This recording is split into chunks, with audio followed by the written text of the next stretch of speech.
Hi, everybody! Welcome back to The Wild Beyond the Witchlight. I'm your whimsical DM, Victoria, and we're back! We had our monthly, 1 week off, 2 weeks in a row, because life be crazy sometimes. But we're back. And, we're gonna play some D&D. But before we do that, we've got announcements, and we've got a recap for you. So, Kristy, if you could be so kind as to roll the clip.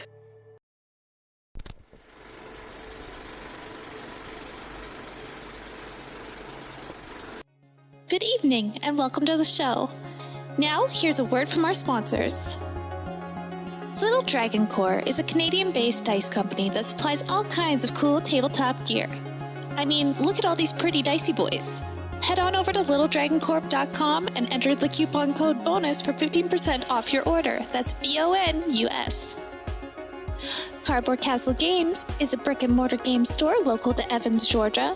They have a wide selection of tabletop gaming and other cool games like Magic the Gathering, Pokemon cards, and even Yu-Gi-Oh! You can visit them in-store and let them know that we sent you, or you can go visit their website at cardboardcastlegames.com. Also, big thanks to Syrinscape for the amazing atmospheric sounds and music. You can add these sounds and more to your game when you download the Syrinscape desktop or mobile app. The app is free and comes with 20 sound sets that are included to get you started. You don't even need to register. Go to Syrinscape.com to find out more. Thanks as well to Adrian Von Ziegler for providing some additional music that we use here on Thursday nights. He's a talented composer with great content usage rights, so go check out his YouTube and Patreon and support him if you can. Please check out our other games. We stream almost every day here at Probo. We have games for several of the major published 5e modules, as well as homebrew games, and some of our games feature systems other than 5e, like Star Wars, Power Rangers, and Alien. Come watch all of our VODs over on our YouTube. You can also follow us on Twitter and Facebook. Don't forget, you can also support the channel by following, by subscribing, remembering to click the bell notification so you never miss another live stream, using channel emotes, and if you're an Amazon Prime user, you get a free subscription to Twitch every month.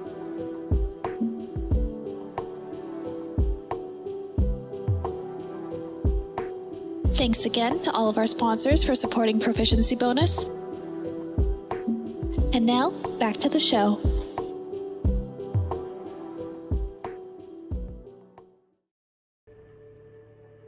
Thank you. What? Thank you, Kristy, for always providing us with top tier announcements, and thank you to our sponsors for sponsoring our game and being cool. But yeah, it's recap time, and we've got our resident recapper here, as always, the man, the myth, the legend, my beloved good pal, Ink.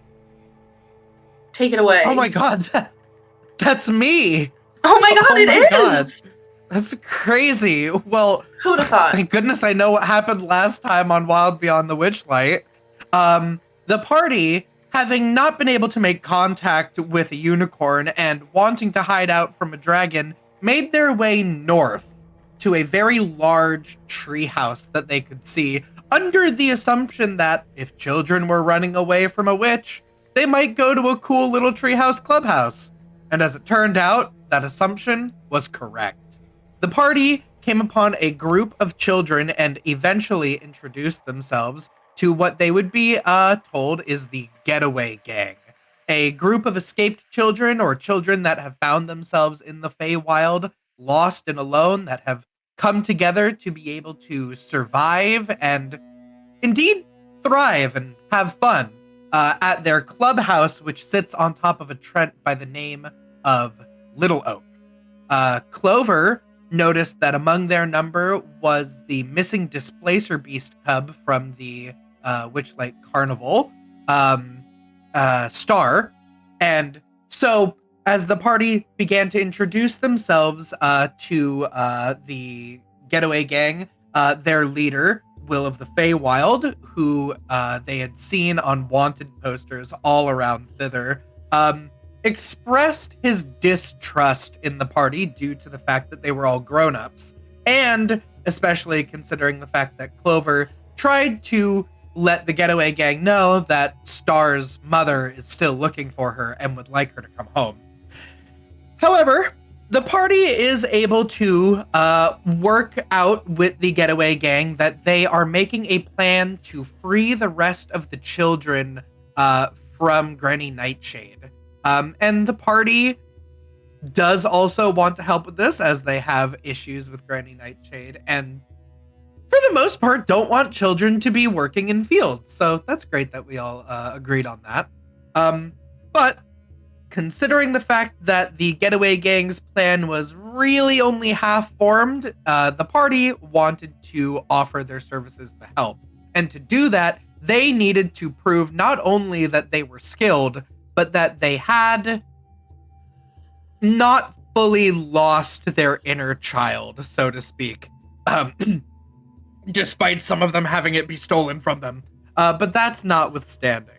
So, the party challenged the getaway gang to an intense game of hide and seek, with the party being the seekers and the getaway gang being the hiders, to see if the getaway gang would be able to outrun or outsmart Granny Nightshade's toy soldier guards. In the end, the party was successful in finding all of the members of the getaway gang, and both Clover and Ego were able to figure out that there seems to be a strange magical aura around Will of the Feywild, causing them to believe that he might not be entirely who he says he is. But they didn't want to press too much, as the plan to free the rescued children would be happening the very next day. If everything was successful, the party would also be able to take Star along with them so that she can be returned home to her mother. And so the party was allowed into the clubhouse for a long rest to prep their spells and get ready for this child jailbreak. And that is pretty much where we left off, with the party having a long rest. Ego is cuddling with an oil can, a sentient oil can, who really, really would just love to get filled again. As in get more oil. Right. Yo. Right. Hell yeah. And with that, Ink and Kristy, you may take D6 Bardic Inspirations for your contributions to the stream. Without further ado, we will begin. This music is crazy. Hold on. Let me see what happens if we switch it to the magical arcane type. Gotta prep spells. So crazy. Okay. So, all of you take a long rest. I am going to need Clover and Ego to roll me a d8. Oh god, dreams. Right. Dream. That's a 3 for me. Okay. And you said a 4? 4. Okay. Yeah. So...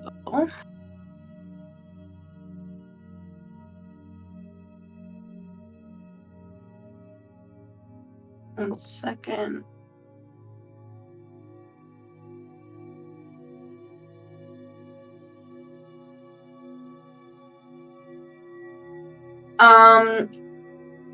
Yeah, so Clover. You are able to fall asleep and eventually you hear the sound of tree branches and leaves rustling. A little bit of bird song, like crickets chirping, and there's like this faint smell of like rotting leaves. That's sort of like sweet yet pungent smell of like decay. And like rotting wet wood. And you open your eyes and you're laying on the ground and you are looking up at trees as if you're laying on the ground.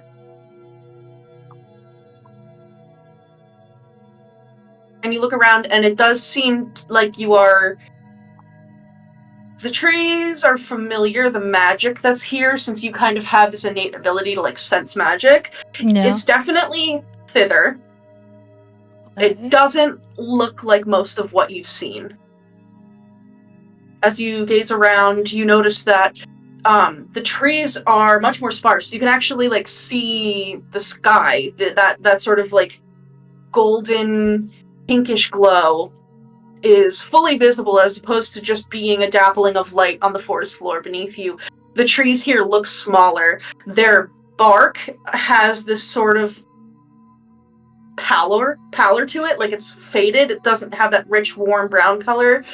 And the leaves here are not quite green. It's like they're almost starting to turn brown and orange. And there are mushrooms growing everywhere.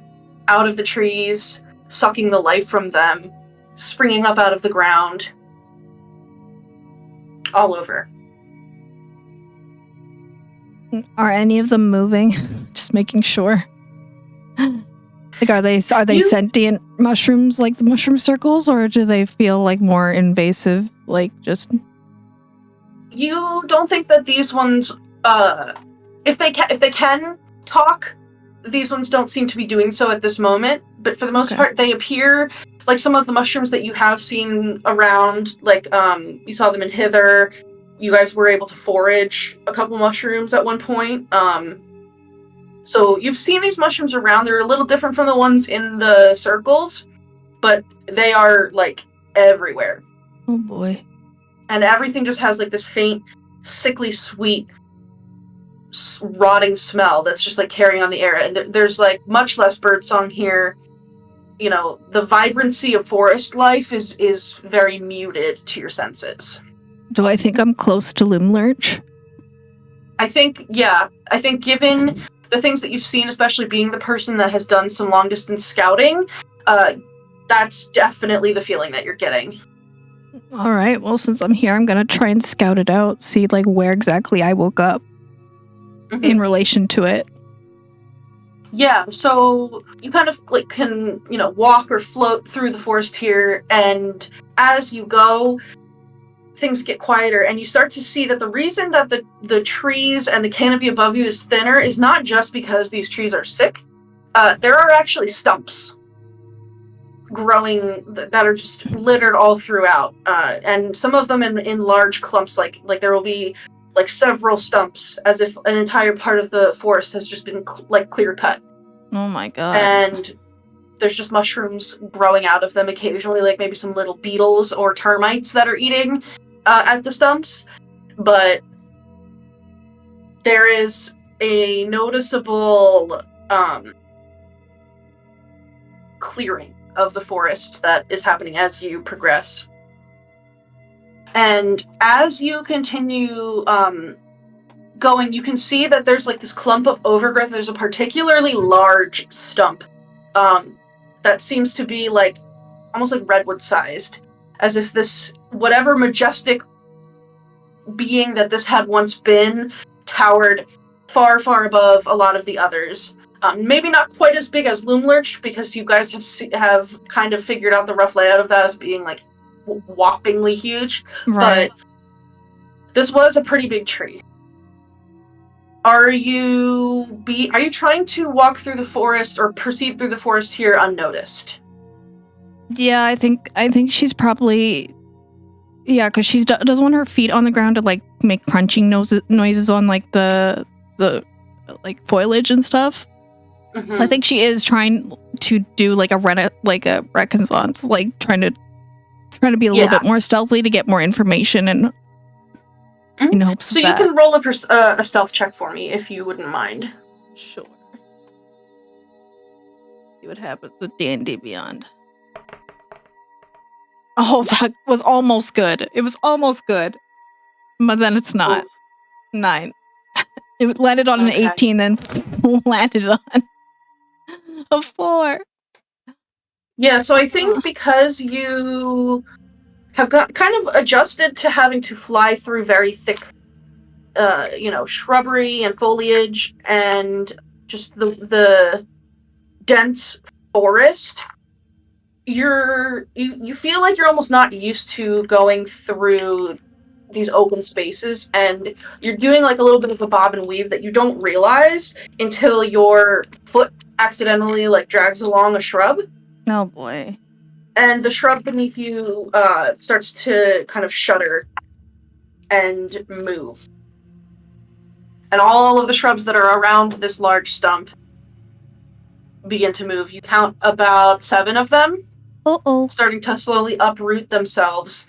Uh-oh. And their leaves are sickly. Oh, that no. greenish brown, rusty color, like with those that like rusty spotting, as if it has like a mildew or a mold growing on them. Uh-huh. And they look like just very weak. And they begin to sort of surround you where you are. Can I fly Kind of up so floating in the nothing air. touches me? I don't want to be touched. Yeah, you can fly up. And they're sort of just like kind of clumping on the ground below you. Okay. And you hear a few more shrubs near the tree stump move, and you see emerging from the undergrowth is this woman, this very beautiful, tall, and lithe woman whose skin appears to be made out of wood. And you think that perhaps at one time her leafy hair and the leaves like growing out of her body and kind of like forming this like dress were probably very beautiful, but now they are rusty, sparse, wilted. Her hair, which is made of living like twigs and branches and leaves, it looks like it's almost falling out, like she has these patches of just bare branches. And even like her frame itself, the wood looks very sickly and wrinkled and worn. And you even see teeny tiny little mushrooms that appear to be like growing out of her body. And this woman looks at you, and you just see seething hatred in her eyes. And she points a shaking, gnarled finger up at you and says, "Show this villain the true meaning of revenge." And the shrubs they're starting to like try to swat at you. Oh. And you see that this woman made of wood is like rage sobbing. Like she's not crying, but she is like, you don't even need to roll anything for this. Like this woman is devastated. And she is looking at you like you have just committed a heinous atrocity against her. What did I do? I'm sorry, I don't know what I did. Do you need help? Roll a persuasion check. Okay. This should allegedly be good. Allegedly. Allegedly! That wasn't a nat 20, was it? No, it was really close, though. Oh, it was so close. You are very lucky. Yeah, you fly up and say that, and you're like just out of reach of her, and you can see that she is like summoning all of the little roots and vines that are growing here to try to reach up at you, and you call out asking for clarification and just saying like, I don't know what you're talking about. And there's a moment where you see like the reasoning flicker back in her eyes, and she looks up at you and is still very defensive and says, You claim that this is not true? That this isn't your handiwork, little one? And she gestures to the large tree stump. No, I didn't do that. I swear it. What is your proof? Well, I just got here. I guess I don't have proof. But I don't think I'm that strong. I'm pretty weak. Lies and trickery. Did she send you? Who? I have nothing left. That villainous hag. Oh. I want to get rid of her. She didn't send you to cut more trees, like the other little ones.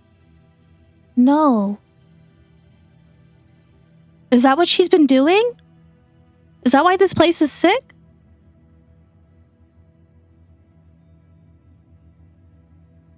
It's all right, everyone. This individual is perhaps not responsible for the things that have happened here. Stand down. And the shrubs begin to, like, back away. I'll start And they kind of floating nestle up, down. like, little critters around her. I'll start floating down so I'm at, like, eye level with her.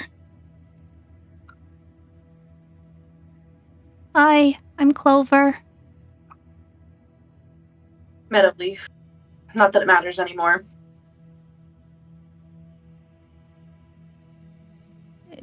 Is it Granny Nightshade that did this?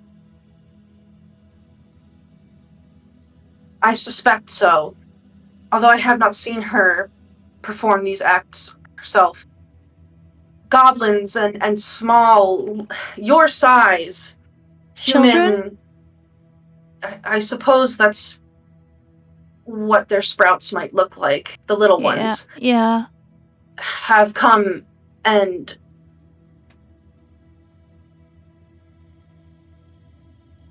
what they have done is unforgivable. They've cut everything down, and then... did they do the withering too? They cut down my heart tree. Oh no. This ruined, rotting, pathetic excuse for a forest is the only home I have left.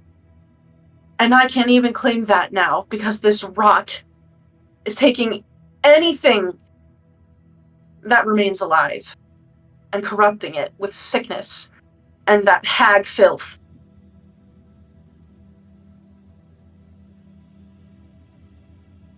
Do you think if we get rid of her, the rot will stop?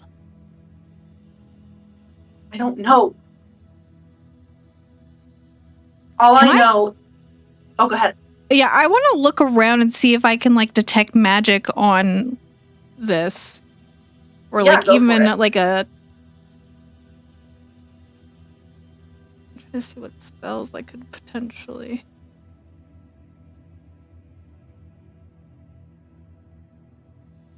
I'm definitely doing a detect magic at the very least, because that's just at will. I can do that. Yeah. So, 1 second.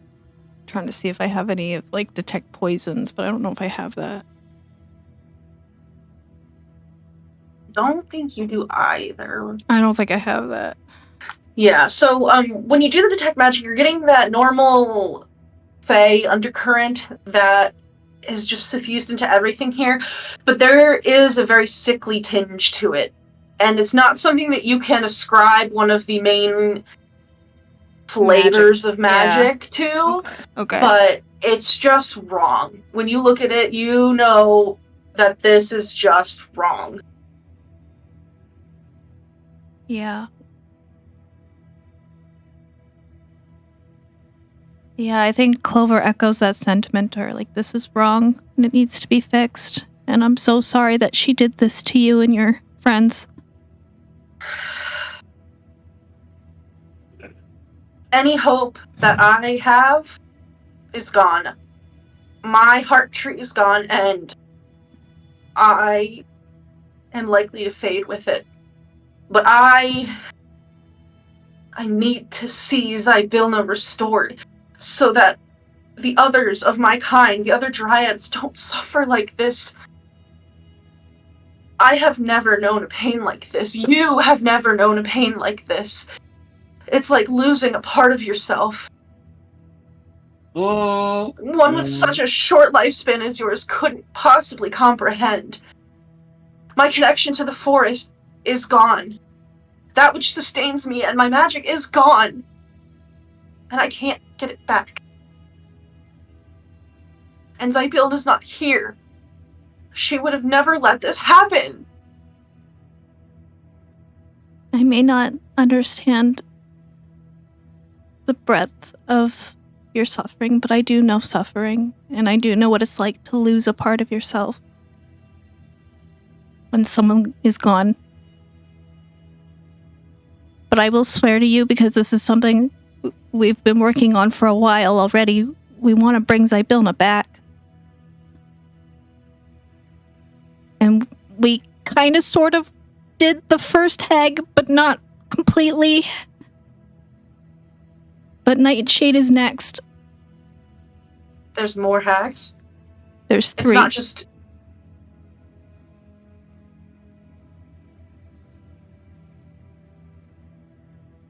The first one was Hither, right?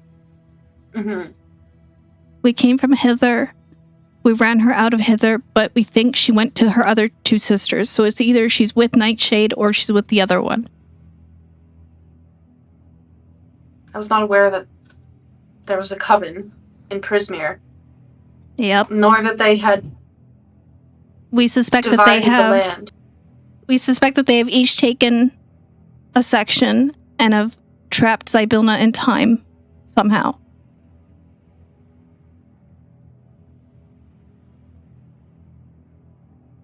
But we are working on getting her out. We know.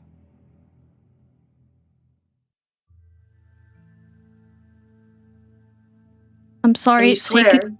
I do swear. I don't know how long it's going to take, and I'm sorry that we couldn't get here in time to save your heart tree. But I swear we're going to get her back. And I hope she can help you when she does.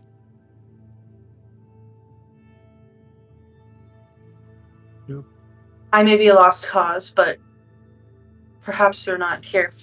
And you can see she goes over to the stump, and like one tiny little like branch, like almost a twig that is left on the stump. She goes and she pulls 3 seeds from it, and she hands them to you. Oh yeah, I'll take them.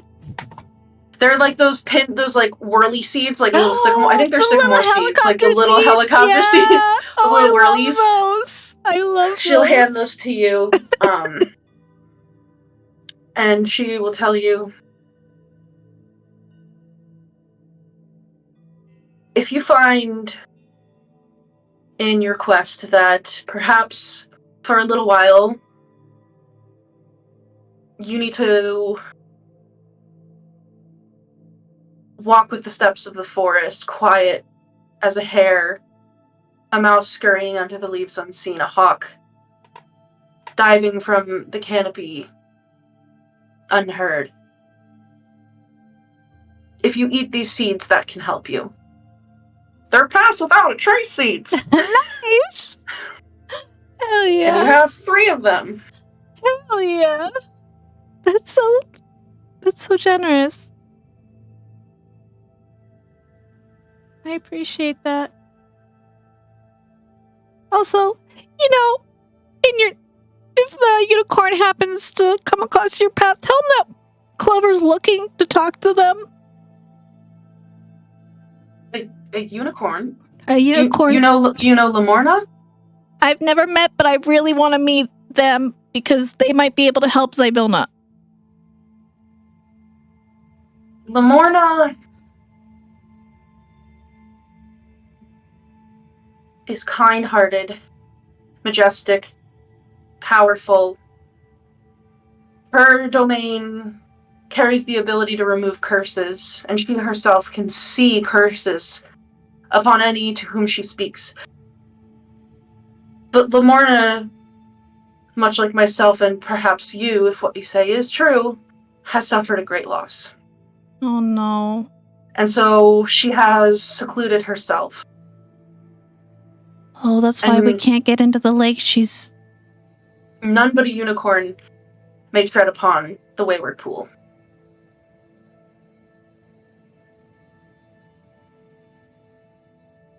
Okay.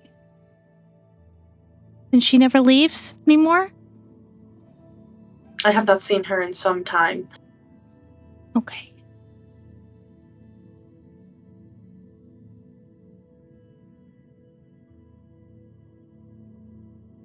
Is she the only unicorn here? There was another. Her mate, Oh no. Oh no. Eladon. Is that what she lost? Yes, we don't know what happened. We believe he may have been slain, perhaps by Scabatha Nightshade. Okay. Yep. She would have more information on what actually happened, but as I said, the glamour magic that she has placed upon the Wayward Pool is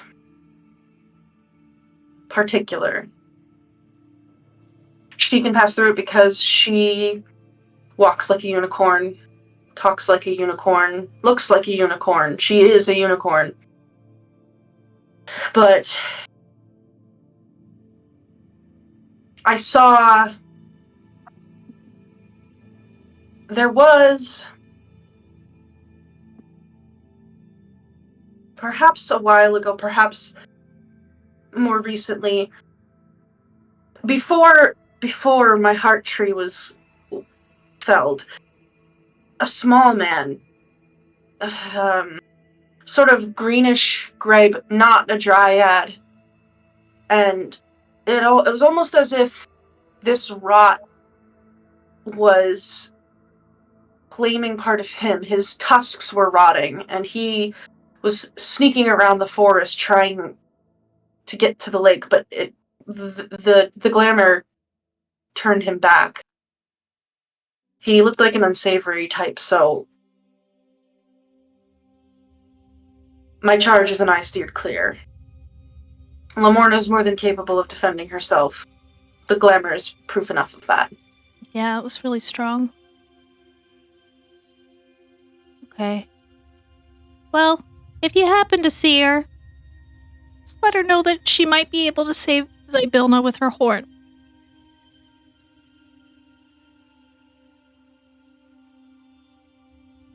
I am not a unicorn. And I doubt that I will see her with what time I have left. But if I do, I will try to pass that message along. That's all I ask.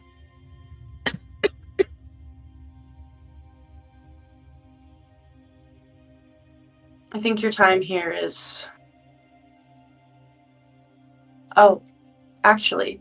And you see she goes to reach out towards you and her hand passes through you. Oh.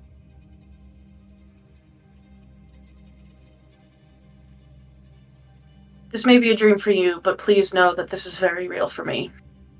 I believe you. And my words are true. Rest now, little one. And the little shrubs will put some leaves together and you can lay back down on them and go back to sleep. Okay.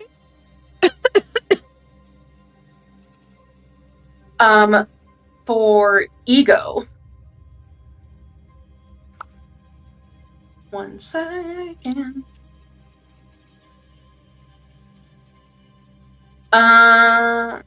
This. Here's what for. It's this. Not that. This.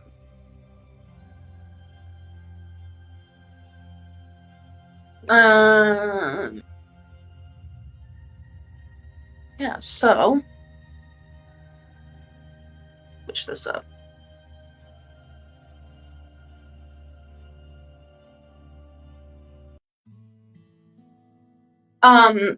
Ego, as you're falling asleep, what's the vibe? After the events, making these plans with Will and the Getaway Gang, the hide and seek. What's the vibe? Determination is the name of the game tonight. Excited to wake up and do something that seems like really, really significant progress to our overall goal. Yeah. Can you roll me a d8? Yeah. On an 8, please re-roll. Yarsh. Yes. Okay. You drift off to sleep with those thoughts of determination running through your mind.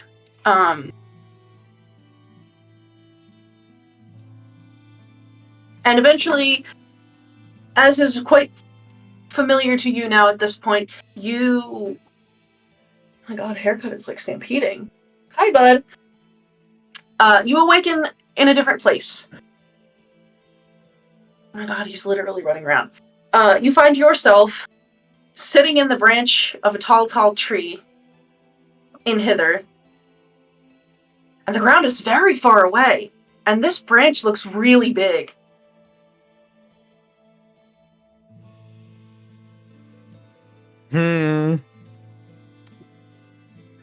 What do I look like me? Yeah, you look down and you have these like little claws. These like scales. You look back, you have this long curly tail and these little butterfly wings.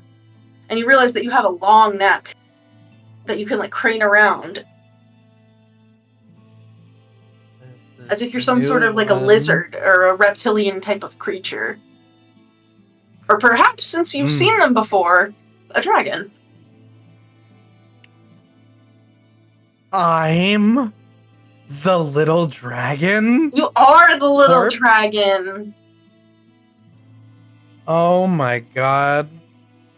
Yeah, and your scales are like this, like, at first they look black, but then when you tilt them in the light here, you realize that they have that iridescent oil slick sheen to them that in the right lighting, they're actually rainbow colored. Ooh. Prismatic. Alright. Damn. Well, whenever I get the opportunity to, if I dream as something that can fly, I'm gonna test out these wings. Get a lay of the land. I'm a little dragon. So You are a nothing's little gonna dragon. be coming after me. Yeah, so, roll me just, like, a general, like a dex check, but you're going to use a +5 modifier, because that's what this feature has. Yeah, sure. Aw, sad. A 4, so 9. Okay, yeah, you're Not definitely... used to the body. Yeah, you're not used to this body having technically 6 appendages now, plus this very long tail that is, like, prehensile and has, like, a little, like, stinger kind of thing on the end. And it takes you some time. You definitely, like, crash into some other trees, and you at a certain point get yourself, like, tangled up in a bunch of, like, little branches that have, like, almost formed a net or, like, a web. Egads. And you're in there kind of, like, struggling, trying to get out. And you hear, like, little fluttering. Oh. Need to make sure that it's not actually a predator that's gonna eat me. Yeah, you, roll a perception check. You would have a +3 modifier to this.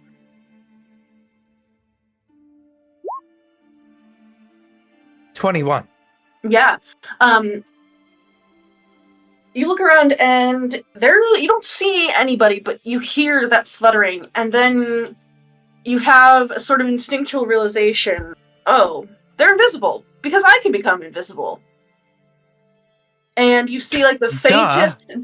You see, like, that faint little shimmer, that little wavering in the air in front of you that only the very skilled eye could tell is indicative of an invisible creature. And you hear a little giggle in your mind. I see you. Well, I don't see you, but I kind of see you. I know that you're right. I can't point. But you're right there. Well, aren't you clever, cousin? I guess that makes up for your lack of flying skills, doesn't it? You're in a bit of a pickle. You need a helping claw? You just hatched. Well, yes. And you hear, like, another tiny And giggle. yes. Alright, hold still. and emerging from the invisibility as their scales show into view is this indigo-colored little dragon. And there's a part of your mind, the actual you, that you know what this is because you've met one before, Sir Talavar, member of the Summer Court. This is a fairy dragon, and it's about the same size as you, and it has these rich, deep indigo scales. Like little pink tinges at like the tips of their wings and their like little claws. But this is not Sir Talavar. This is another. Nobody could match the majesty, though you are loath to admit it, of mustachioed, tattooed Sir Talavar. This is just a regular like indigo fairy dragon. And it comes up to you, and it begins to like pull some little branches away with its claws. And it's like, all right, move that. No, your other wing, the left one, the left one. There you go. Your tail. Can you? You gotta get control of your tail. It's just fluttering and flinging around everywhere. Oh. You know you can control that, right? Just I do now. Yeah, you can grab things with it. See? And the fairy dragon, like, grabs a branch with its tail and, like, swings around. Okay, less showing off, more helping me, please. Alright. Cousin. You called me cousin. I did call you cousin. We're cousins? All fairy dragons are cousins. Okay. Alright. That must be awkward when it's time to make eggs. Oh, not that kind of cousin. No, cousin like,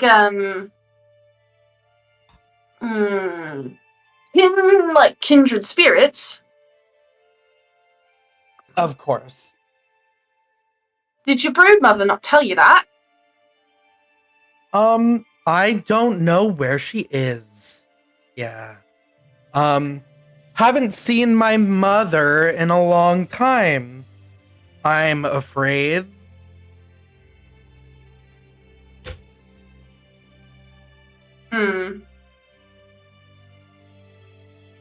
Well, so, yeah, we're not necessarily related, but your cousin. That's just how it is. That's just sort of the way. You know the fairy dragon god, right? Your broodmother told you about that. I kind of hatched by myself, so I haven't been given the lowdown on what my life is. Hatched by yourself? The indecency, the lack of decorum. Who would do such a thing to a little egg? Alright, little egg. A very irresponsible mother. Well, I guess I'm gonna have to be your mother now. Okay. Name's Twinkle. My cousin mother, Twinkle. What's your name? Oh, Glimmer. Glimmer, alright. Yeah, so Glimmer, first things first, welcome to the forest. This is Prismia, or at least it was. There's sort of this nasty hag running about, but, I kinda just mind my own business. You know, it's sort of hard for a hag and those awful little red caps, the mushrooms, the goblins. They can't really, like, see you if you're just invisible. And let me tell you, the euphoria breath, you know about that, right? They can't even deal with that half the time. So it's easy enough to steer clear of them. Okay. Let's say you were just born and haven't spoken to anybody. Let's like pretend that's my experience. What is the euphoria breath? Hold still. And this indigo fairy dragon cranes its head back and opens its little mischievous grinning mouth, and there's this cloud of like sparkly rainbow gas that puffs into your face. I need you to roll me a wisdom saving throw. Your save for that is a +1. Okay. Welcome to life. Ah. It's a 10. Yeah. Okay, so roll a d6.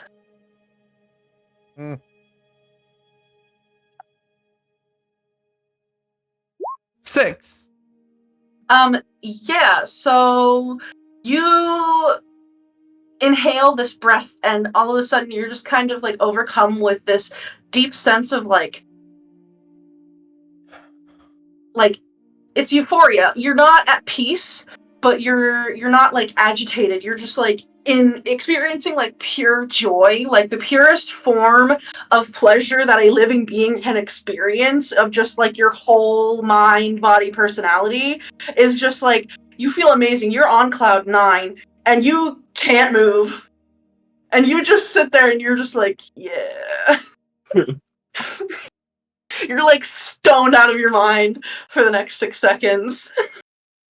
And that kind of continues on. There's after that you just sort of randomly start like running around all the tree branches and you're just like giggling and like your body is just moving of its own accord and you're having a great time, but you have no idea what's going on. That you are in the passenger seat of your own body right now.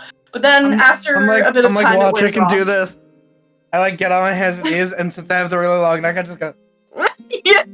Yeah, you do throw your hair back and forth, but it's just a little crest of scales. And this fairy dragon is just like eating it up. Like she is like cracking up at all of this and just is like enjoying the show. Oh. Okay. The darkness is returning. Darkness? Oh, honey, we're fairy dragons. We don't know darkness. Just sort of like being like a silly little goose. That's kind of what it's all about. So, since you don't know, there's a fairy dragon god. Obviously, the best god that there is. Real good pals with that summer queen, but like definitely more powerful than her. His name's Nair Skaik. And he tells us that basically we gotta make a lot of mischief, and have a lot of fun. And that's what being a fairy dragon is. And you just sort of spread that, you just kind of, you turn invisible and you hit random people and animals and things with your euphoria breath, and then you fly away. And that's life? Mostly. You also kind of like get, as you grow, you don't really grow all that much. You are a little small, but I guess it makes sense because you're hatched. But you get older and your scales can change color. So sometimes you might only be one, sometimes you might be a couple, but most of the time you kind of go through a lot of colors. You start off red, which it's kind of weird if you're saying you just hatched, you're not red. You go orange, yellow, green, blue, indigo. And if you're like over 50 years old, you'll probably turn violet. So you're pretty old. I am. Very wise. And very powerful, if I might say so myself. You're very lucky that you found me. I am a great adoptive broodmother. Hey, is that a butterfly? Let's go catch it. Do you want to have tea and biscuits with the butterfly? You know what? Why not? All right, let's go. At least, yeah. Unleashed until my time is done. I can go and pretend to be a bit more whimsical. Yeah, it's just innate. It's just who you are. You shouldn't even have to try. Just kind of let it be. If you have an urge, just follow it. You just do it. If you feel like you need to run around in circles, you just run in circles. If you want to lay on your back and rub around in the grass to get some really good scratchies, you just do that. And if you want to eat a lot of pie by like jumping into the pie and swimming through the filling, you just do that. my urges are not so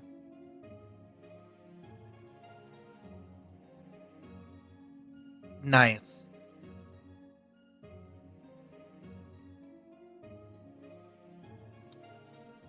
It'll come with time. I think you're just like a little confused. You just hatched and you didn't have a brood mother there to take care of you, so you'll get in time. Like I said, it's innate instinct. It's definitely a part of me to my very core to be as whimsical and fun-loving as possible. That's true. I see it in you. You love got a little spark of it. I love pulling pranks and having fun. There you go. And making people laugh and be. You made me laugh. When I saw you all tangled up in those branches, I got a good deep belly laugh out of that. Let's go catch that butterfly. Come on. You need flying practice. Okay, yes. That is true. So just roll me, you can roll me a dexterity check with that +5. You can roll this one at advantage because you are being, like, assisted and guided in this process. Okay, Were you Glimmer or am I Glimmer? One of us is Glimmer and one of us is Twinkle? You're Twinkle, I'm Glimmer. Yeah, okay, I was like... And it's a 22. Nice, okay, yeah, sometimes your brain just, like... I mean, Twilight Sparkle. Yeah. So, you're able to get it this time. It takes you a couple seconds to adjust to, like, feeling the air and, like, being able to, like, know when to flap really, really fast and when to just coast. But eventually you're able to get it, and the two of you fly towards this little butterfly that's, like, flittering through the woods. And you hear this violet, fairy dragon is like, "Oi, Mr. Butterfly, don't flutter by. You wanna have some tea? We got crumpets." Do you have crumpets? You crumpets, right? You got jam? You got clotted cream? How many times got do it I have covered. to tell you? What? I don't have anything. Oh, right. Because you're a sad little baby. Right. You Little can butterfly, will you come over and have to eat? And you can roll a persuasion check with a +3. Oh my god, I'm so much more convincing when I'm cute. No, I'm not. That's a 3 + 3 for 6. Butterfly, do you want to come and eat together? Whoa, we did. Mr. Butterfly, sorry, this one just hatched, and I think they're a few scales short of a full fairy dragon, if you know what I mean. But that's alright, we're gonna get them sorted out. We got some tea, we're gonna find all sorts of, like, little scones and jam and clotted cream. I don't know why this one doesn't have it. No, probably because they're a little baby, but we're gonna figure it out. And the butterfly will, like, come over and lands and says, "I do say, you should watch your manners, young one." Oh. That is not the voice I expected coming out of a butterfly. And why not? My voice is as regal as I am. I've never met a... Is this a monarch butterfly? Yeah. I don't know what that laugh was. I have no idea. That came from a part of my throat that I cannot normally access. I've never met a regal... I've never met a butterfly. I'm a baby. Well, I suppose it's your lucky day because you are in the presence of royalty. Hot diggity. I am Cornelius Magnanimous Salacious III. Cornelius Magnanimous Salacious III? I have heard of you. Of course you have. I would be most honored if you would come and have tea with us so that I can maybe... Hey, cuz, are we gonna breathe on this fool or what? The fairy dragon, like, gestures its head towards you, like, subtly to, like, go do it. So the butterfly is gonna roll a wisdom saving throw against your breath. Are you doing it? You just barf euphoria gas on it? Just shoot rainbows out of my... Yeah, like the Gravity Falls gnomes. I feel like a butterfly's wisdom save is not great. So that's like a 3. But immediately the butterfly is just like in a state, like it's like fluttering around like crazy. It's doing like barrel rolls and like flying around, and it's giggling. And he's like, "Oh ho ho! I do say, ha ha ha ha ha ha!" Like this very weird little laugh. Wow, this is all I do for my whole life? This is great. Yeah, pretty much. That's it. You got it. And that's like Fairy Dragon. So, like, nothing... We don't have to do anything else. God just wants us to do this. Well, yeah. Go make mischief. Oh. Well... What about... all of the sad people? Sad people? Yeah. Oh, I mean, like those, the ones with the ag. Yeah. That's what the euphoria breath is for.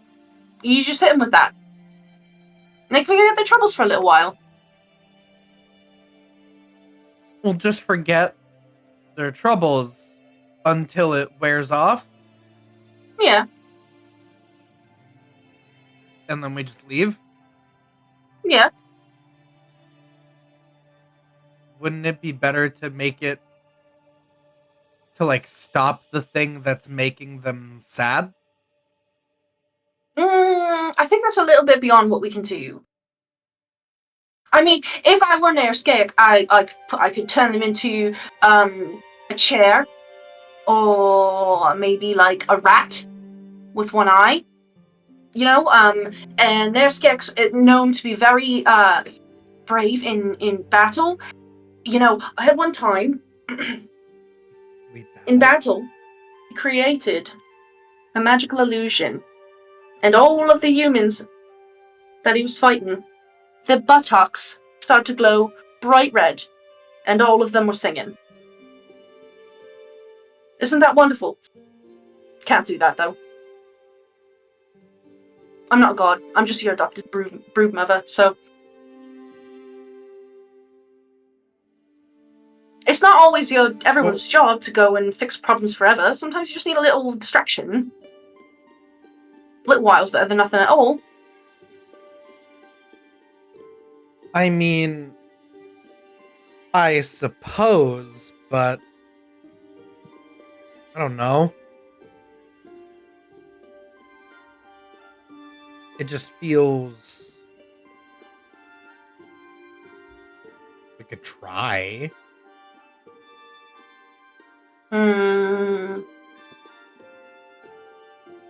Maybe you need a little help. I mean...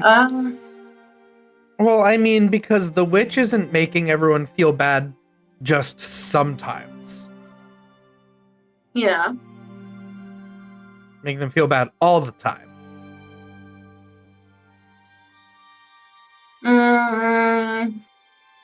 Well, gonna be honest, I think it would be nice if the witch was taken down a peg. She's really not good at taking a joke. You know, there was a couple fairy dragons that tried to pull a fast one on it, and we're down a few fairy dragons. But you know, if someone else wants to take on a hag, far be it for me to stop them. But if they need a good laugh after fighting it, I'm here for that. That's what I'm good at. That's what I do. I mean, yeah, I guess not everybody needs to make super big changes. Well. I didn't say I couldn't make super big changes. Like I said, it's your lucky day that I found you. And she, like, rubs her claws together and starts making this, like, gibberish incantation, like, magical cakes, and all of a sudden, the forest all around you, everything just like Magical cake.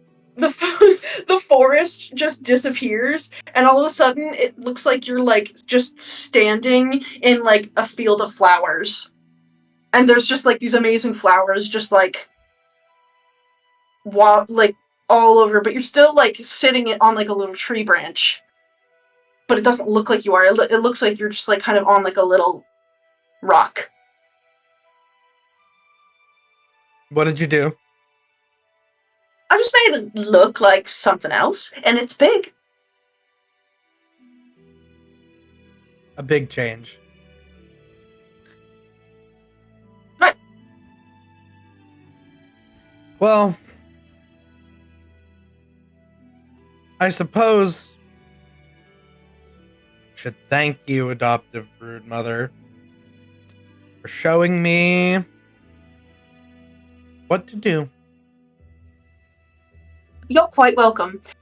And since you thanked me, I just need you to know that now you can repay that favor by the next person you meet, make them laugh. The next person I meet?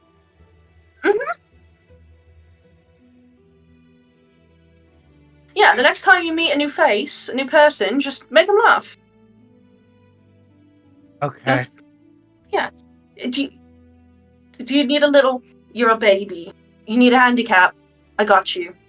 And you can see she, like, reaches under her, like, little armpit and pulls off an indigo scale. And, like, she, like, grabs your mouth and, like, pulls your mouth open and, like, puts a scale on your tongue. Alright, chew, swallow, and she begins, like, rubbing your throat to try to force you to swallow like a cat being made to take a pill. Yeah, good job. Why did you do that? Pond. What? Make it look like a pond.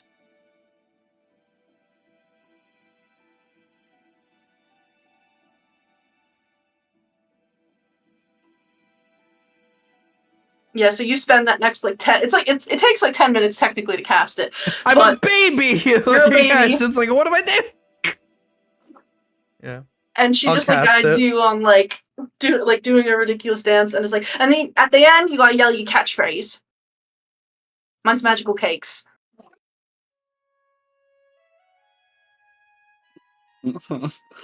Ancient darkness, heed my call. And the void smiled. No, just it's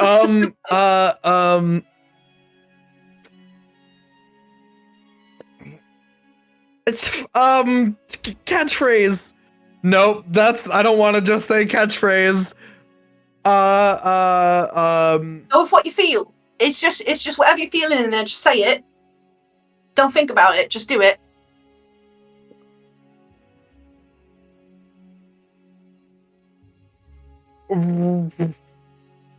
Poof! Rose petals.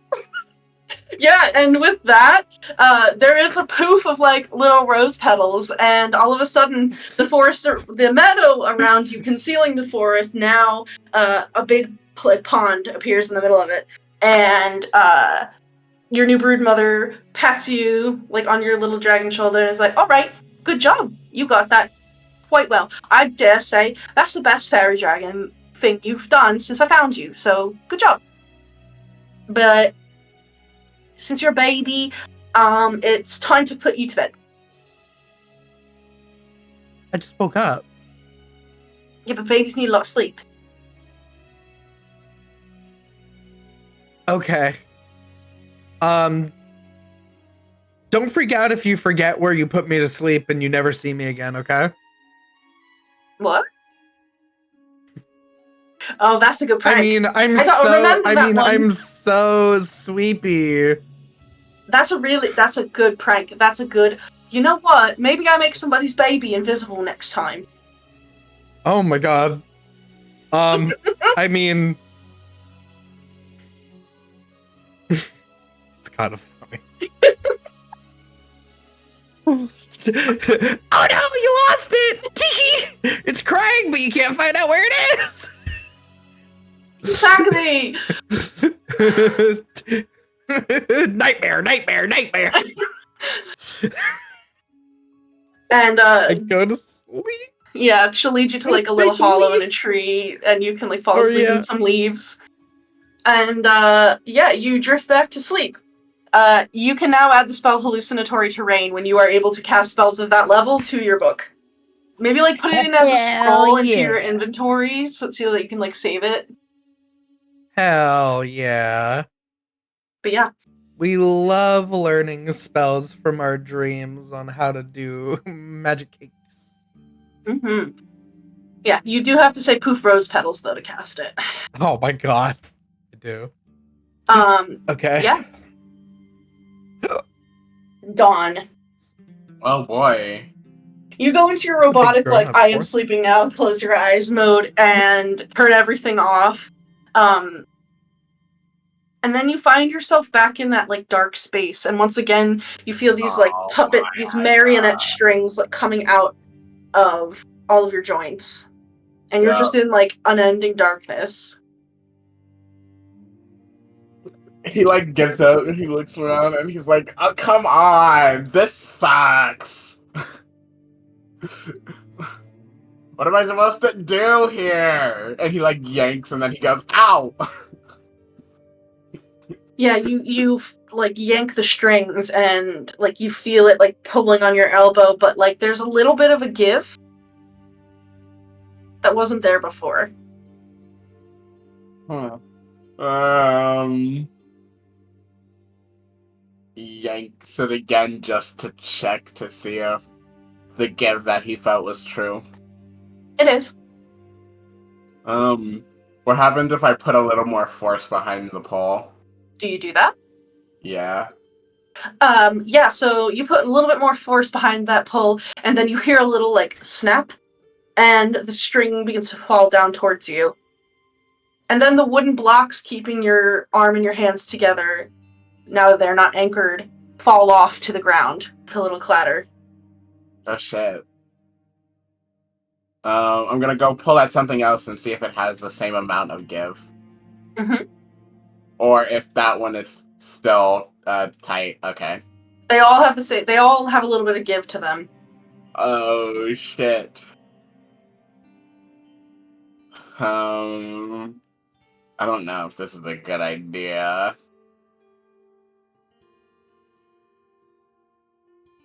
I don't know if this is a good idea, but it's better than just being stuck here in my dreamscape, waiting for something to change. So yeah, he's just gonna pull out all of them, basically until he feels it, like, hurt or gets a distinct feeling like I shouldn't be doing this. Yeah, so it's weird because, like, as you pull on them, like, that part of your body that is anchored there, it falls off. But it doesn't hurt. It's just sort of like knocking down a little, like, tower of blocks. And then as you pull, all of them snap free at once, and then you clatter to the ground and parts of your head rolls. And you're left there kind of sideways, just like a little head on the ground, like, looking at all of these blocks.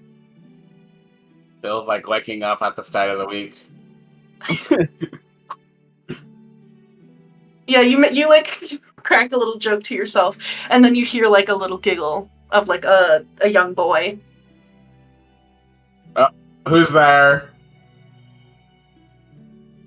You see something shift in the darkness, and then what appears to be a young version of yourself walks out for you and is looking at you.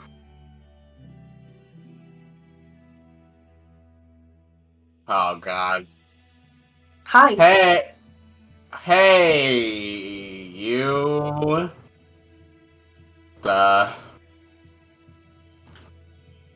Not really in the best condition to be,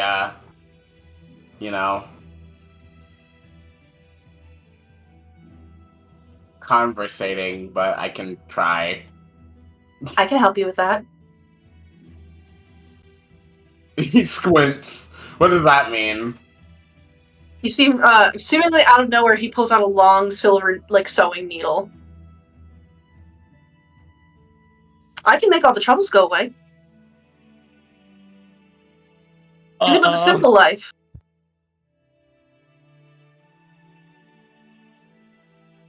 You can give up all the things that are worrying you. And I can take that on for you.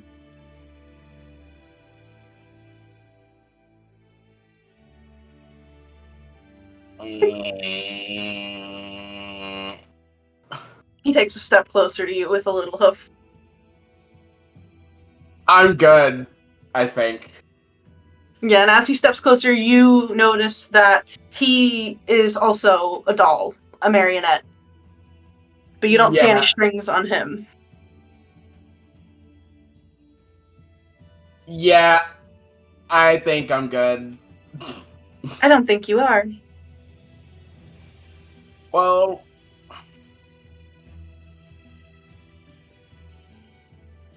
good for you, I suppose. He holds the sewing needle up so the tip is just right near your face, and it's kind of holding it almost like you would a sword if you were pointing it at someone. Mm-hmm. I got a lot of worries, yeah, but I also have a lot of people that are counting on me, and I don't quite feel like I need to. That's a lot of responsibility. You have to care for everybody. Family, they don't appreciate you. Your friends, all they do is bother you. Why live that life? It can be real simple. You don't have to be a person, you can just be a thing. You don't have to think, you just are. I can help you with that.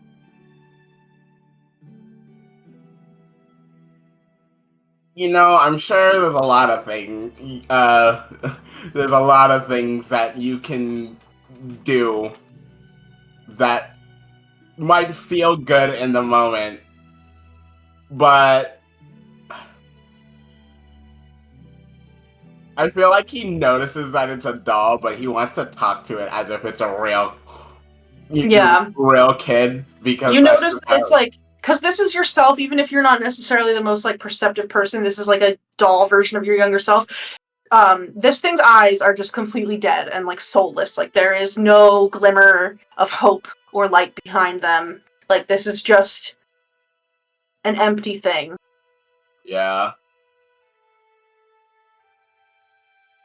Yeah. He probably just is probably trying to look for, I gotta get out of here. But he's in the meantime, he's just doing small talk. And he's sort of I get that you probably don't, get it, but it's sort of part of being an adult. Some things that you don't want to do at the moment are better for you in the long run, so they're worth doing regardless of whether or not they feel good. But you wouldn't have to worry about any of that. You wouldn't have to make that choice. Well, it's not just about me. Who cares about the others? Do you think they would help you? Really? Do you think they could help you?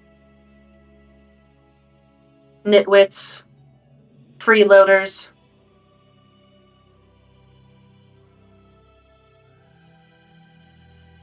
Look, yeah, I get it. They're all kind of ill-adjusted, dumb idiots who live life like they're still in kindergarten. But that's precisely why someone like me needs to be around. I don't think I want you around anymore. And you can see that it starts to come closer with this sewing needle coming right towards your eye. Roll a perception check. I will do that. Perception. I think I have a +1 to this. 15. Yeah, you glance around and you feel your wooden eyes shifting in your wooden skull. And then you notice in the distance there's like a little like yellow something coming out of the darkness. And otherwise it's just like endless darkness. But you're ahead. Can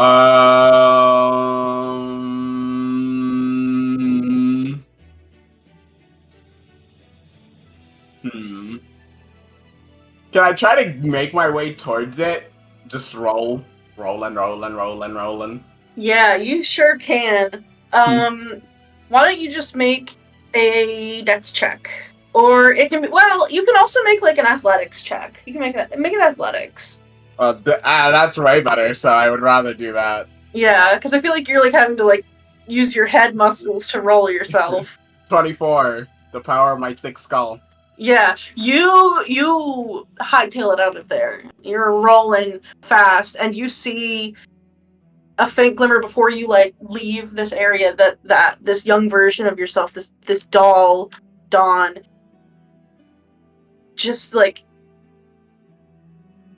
gives this cruel grin with those empty eyes and begins to chase after you and is now holding this sewing needle like you would a dagger if you were going to stab somebody. And he's like stabbing down right behind you and you can feel the sewing needle puncturing the ground just behind you. And he's saying, "Come on, Dawn. You don't have to worry about a thing. It'll feel good. It'll be nice. You can just be a kid again." And not making it very convincing. You can, you feel that it's behind you, but you're able to roll fast enough just to avoid that. And then you see this little glimmer of yellow is like a little dandelion growing out of the darkness. Okay. Yeah. You, like, roll into, what do you do with it? He probably tries to do the drive-by where he, like, grabs it in his mouth.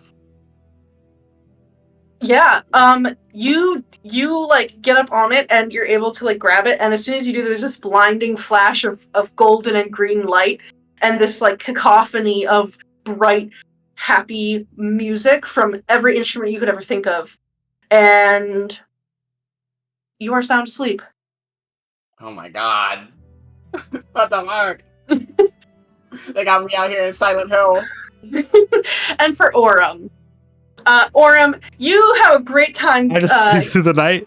Well, so you're getting you before you guys go to bed, you were play fighting with Star, and you kind of took a beating from him because he just like doesn't know how to like hold back or use his tentacles. They just flop around.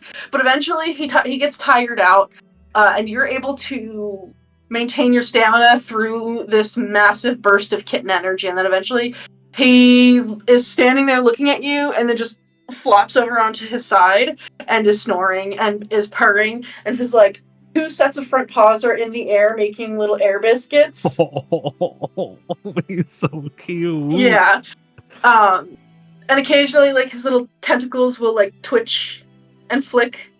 And then like at one point they like he's still fast asleep, but like his tentacles lift up and he begins projecting like an image of himself, but it's like very blurred and distorted, like this like dream version of just a mishmash of like parts, and it makes no sense. But then you're able to like kind of cuddle up with him if you want. Yeah. And he's like, yeah, he's warm. He's pretty big because displacer beasts are big. He's he's a good size. He's bigger than a normal cat. I'll cuddle the displacer kitty. Yeah, you can do so, and it is such a good night's sleep, especially after some of the things that you've experienced in dreams a few long rests prior. It's very peaceful, very restful sleep. Nice. Yeah, and you just like have that thrumming purr, and like you're able to purr back with him if you think you're able to do that. Yeah. We're and chilling. It's just super cozy. You had a great night's sleep. Thanks. You have very peaceful dreams, just sort of random images of being back home, being under the stars. They're sleeping next to all of your friends and your husband, running together, jumping into, watering holes together, chasing after herds of animals that help to sustain your tribe, and you are carefree. You do not have responsibilities. You just exist. and it's a weight. The weight that has been there for a long time, and some of the concerns that you may have about what's going to happen and who you're going to have to become and what you may have to do are gone.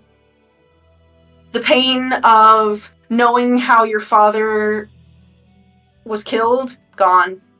And it's very peaceful.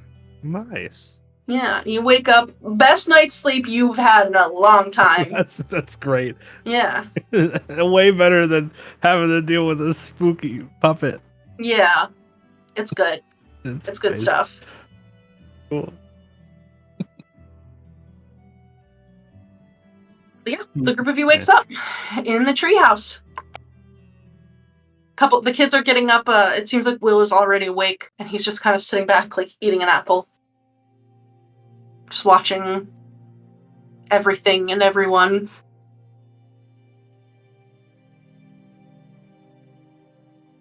Are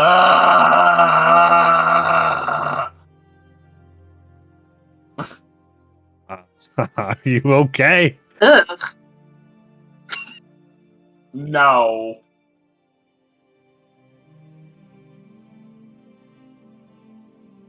No. What? No, I'm not okay. What happened? He's just What's kinda wrong? He just kind of like looks over. I don't know if everyone is awake yet. Everyone's starting to like stir. Most of the kids are still like asleep, and because they're doing that thing that like kids do where they're just like just passed out and like in the weirdest like configuration. But I'd say your party members are all starting to stir. That was a very animalistic noise, so I got nervous.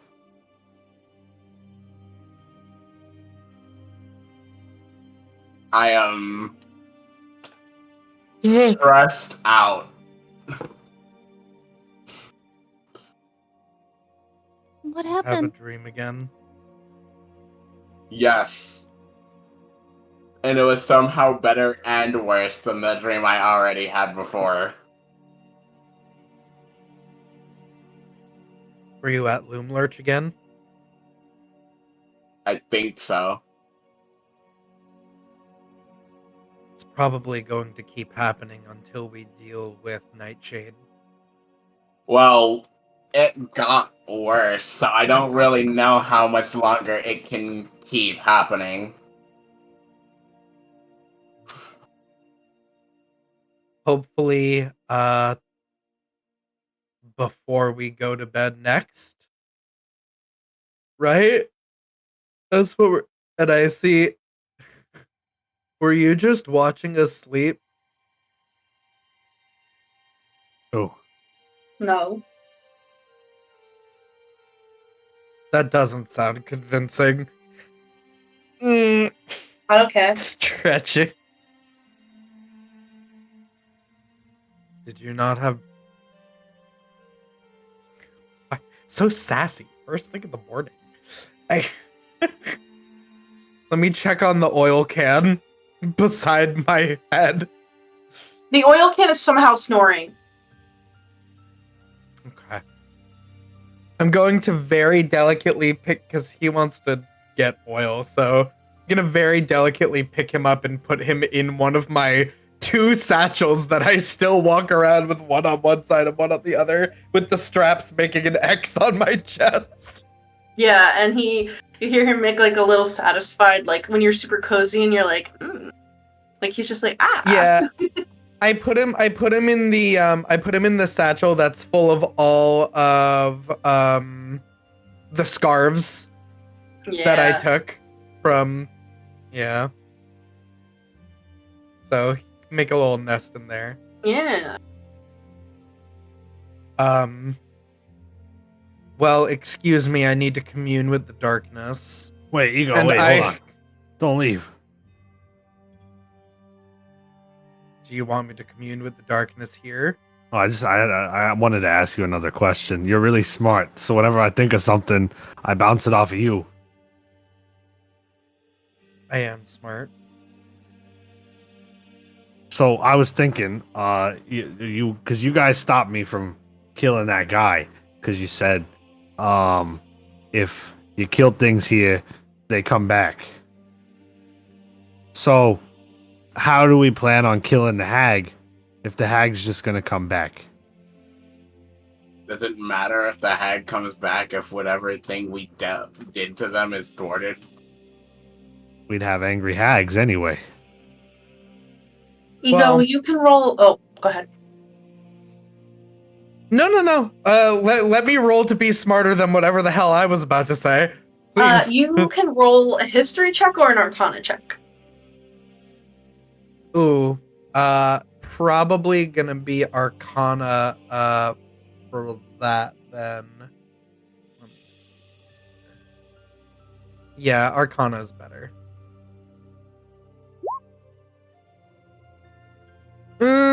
I'm gonna add the D6 to it because whenever I make an Arcana check, it's below a 10, and that makes me very sad. And it's a 1 on the D6. Well, you know, that's what happens. That's a 15 total, though. Yeah, so you are able to think back to you're able to think back to the time with your mother, who you know is very powerful. And that's not just a belief of yours, you know that to be true. By what means she gains her power, sussy, but you know that she's very powerful.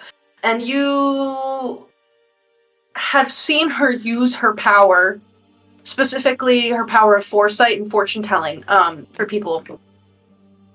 And when she does that, it's incredible. It's almost indescribable, the kind of power that you can feel that she's able to tap into. But you also know, and you're the only person who probably knows this, is it is exhausting. And you have reason to believe that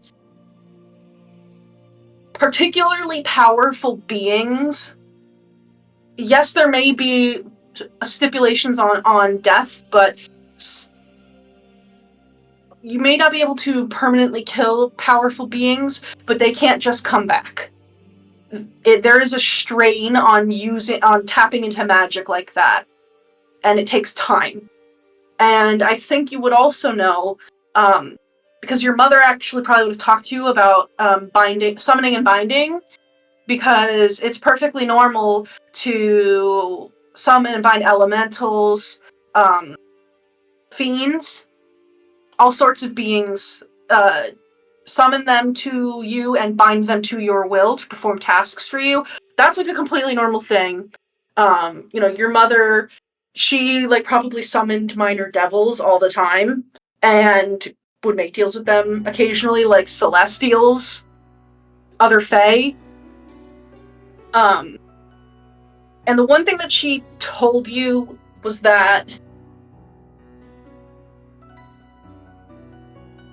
when she was done with them, you probably saw her kill them. She probably would just kill them, but the body would vanish, and she would tell you that for those things that are not in their home, death is not the end. It actually sends them back to where they're from. And that can be a boon, but also a bane, because if something's coming after you, killing it doesn't stop it. You have to go to its home and kill it there to kill it permanently.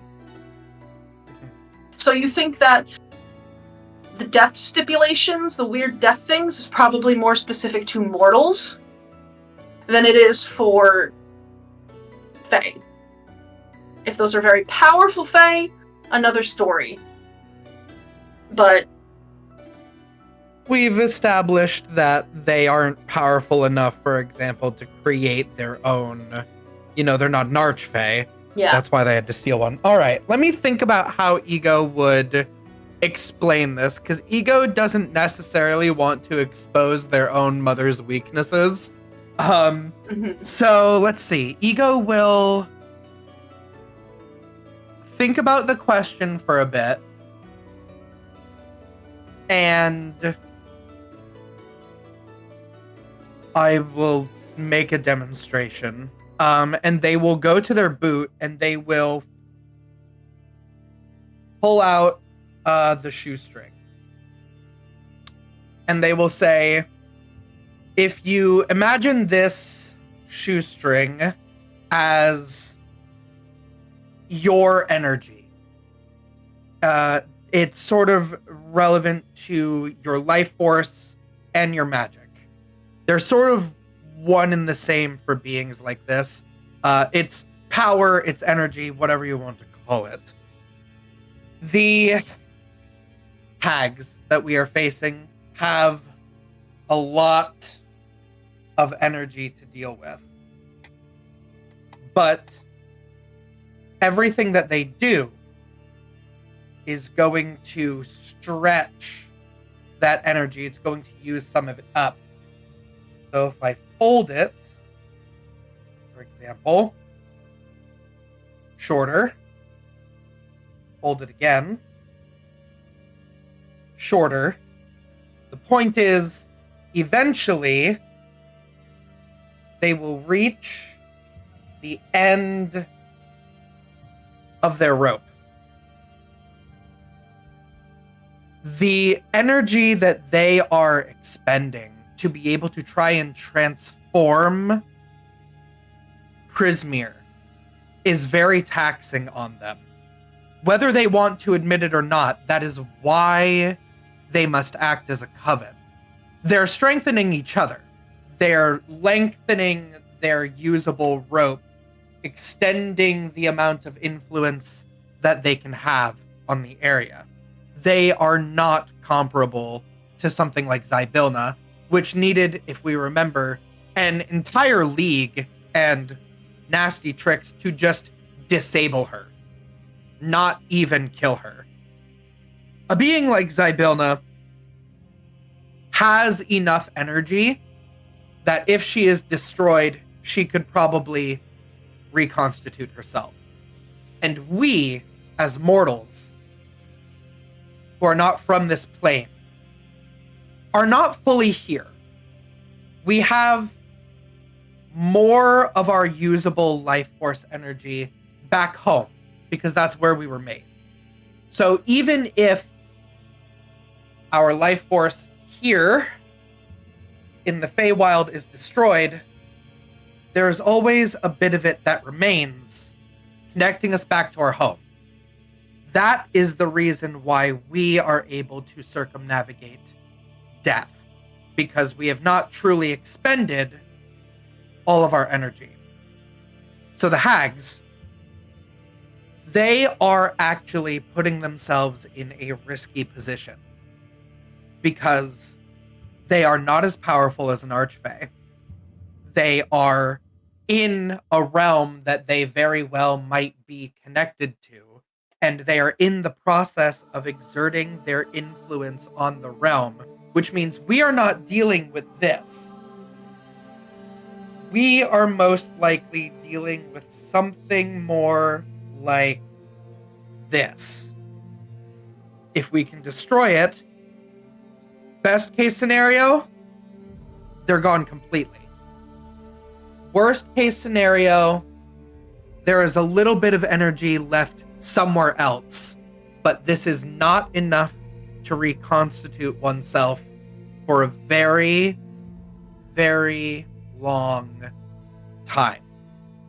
Time that we can use to free Zybilna, and she can make sure that they are not able to do something like this again. Okay. That's a lot to take in. However, I had another question on top of that. Does it require the bootstring? I don't think it requires the bootstring. Maybe. Start putting it back in my It boot. might. It might require the bootstring. I don't know. Because the hags are scared of you. Your mom is scared of you or something. That's what you were telling us before. Or we were telling you before something. Sure. Yeah, essentially. What? So like, you have a lot of magic. Supposedly. What if Getting more every day. What if you tried to absorb their magic to make yourself more powerful?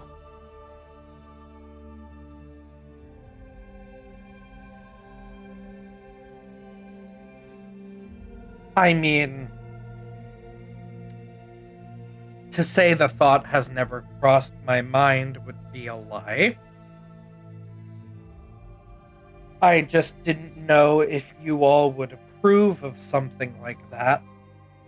But our magic is similar. They are a mature form of me. Looks over at Will. We don't get to choose who our parents are.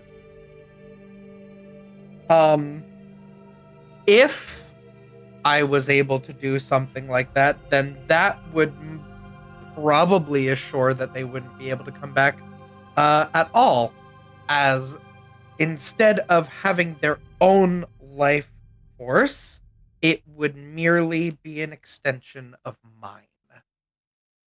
And if you're not thinking about destroying me anytime soon, then I suppose they would be no more.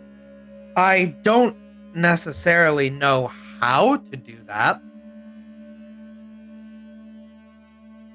Probably because if my mother taught me how to do something like that, that would have put her at risk.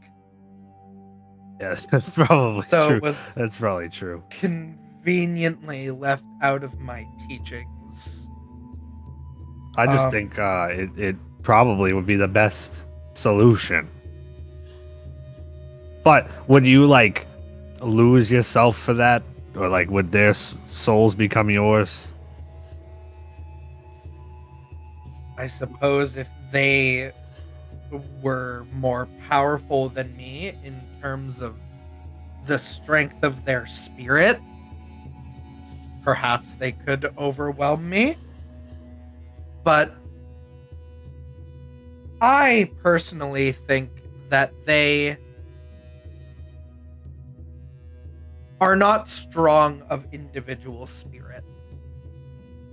They seem vain and controlling, and they seem to focus on dividing and conquering. I think that they're afraid, and I think that they have weaknesses that are exploitable if Bavlorna was anything to shake a stick at. I like to think I'm made of sterner stuff. I have a reason to want to succeed. Right.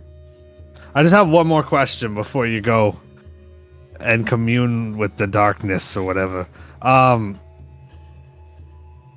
gonna get real close to your face. My eyes in yours. If you had that kind of power, would you try to stop the wild hunt?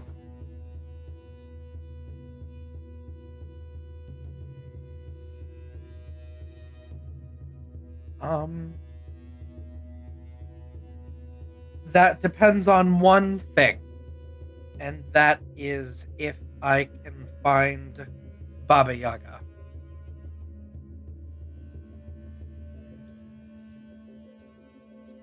Will you I help? need. Will you do it if I help you? If I get what I need from Baba Yaga, then I don't need the wild hunt. And as far as I understand it, they have become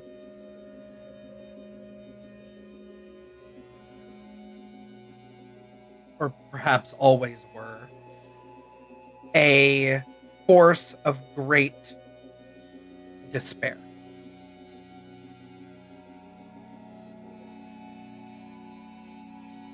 So, if I don't need them, yes.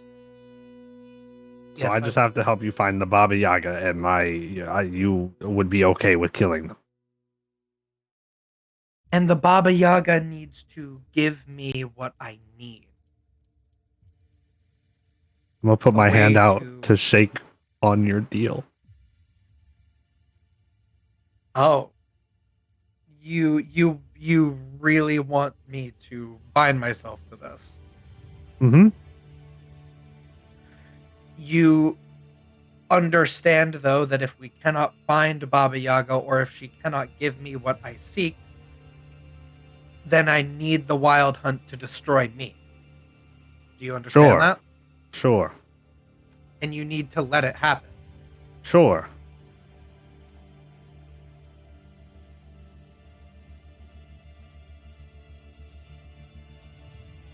Then you are bound by that, yeah. All right. All right, go So you commune with shake? your darkness. You shake hands, Yep. and then you can commune with your darkness. And Will is just there, like, his knees up to his chest and his hands on his knees, and he's just kind of, like, watching all of you as all of this transpires. And the kids start to wake. Star is, like, zonked. Like, you have to wake Star up. He's not waking up anytime soon. He's passed out. And he's got his, like, little fat baby belly, like, up in the air, and he's just like, God. This is good. So full of milk! Gotta squinch the belly. but yeah. Me make sure that I've got the spells that I think I'll need today.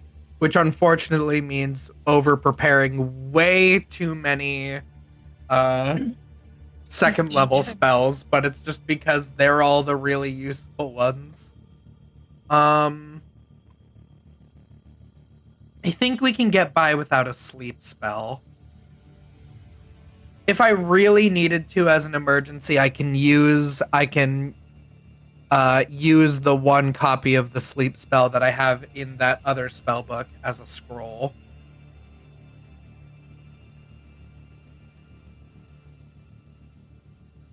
Mm-hmm. Yeah, I got that in there. Yeah, just making sure it's noted there. Yeah, thank you. Yeah. I think I have everything. Oh, I used the optional wizard feature, which is once per long rest, to change one prepared cantrip. And I changed one of my cantrips out for the friends cantrip. Nice. So Good stuff. that is noted. Is there any Okay. other preparation that you guys want to do?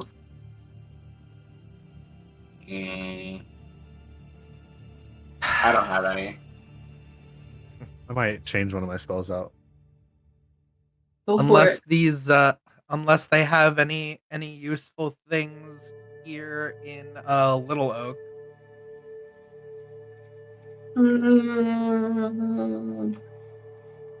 They have their Probably unicorn costume.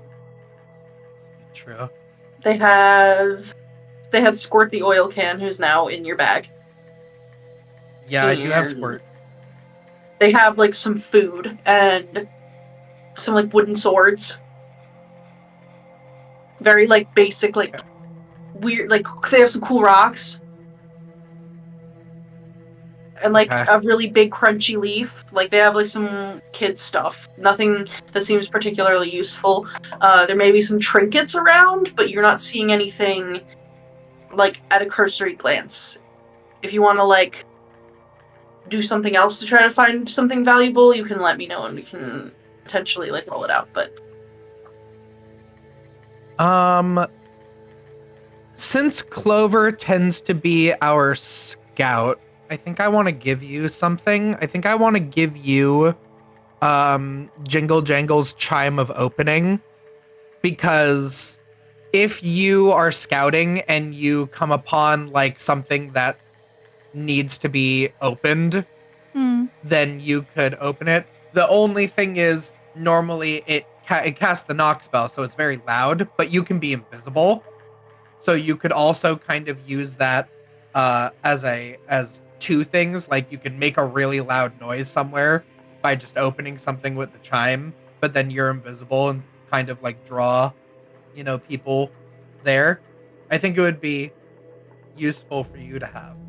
At least But for now. would the invisibility drop if I technically cast a spell? I don't think, because the chime is doing it. Let me see.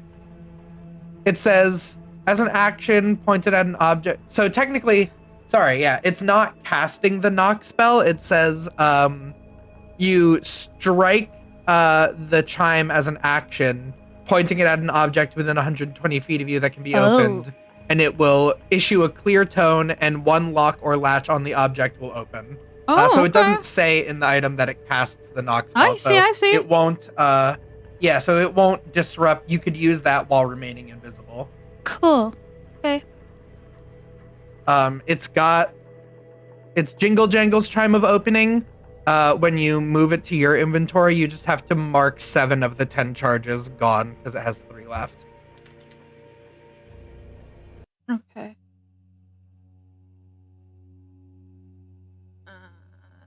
And we won't have a familiar because I'm still familiarless. Yeah.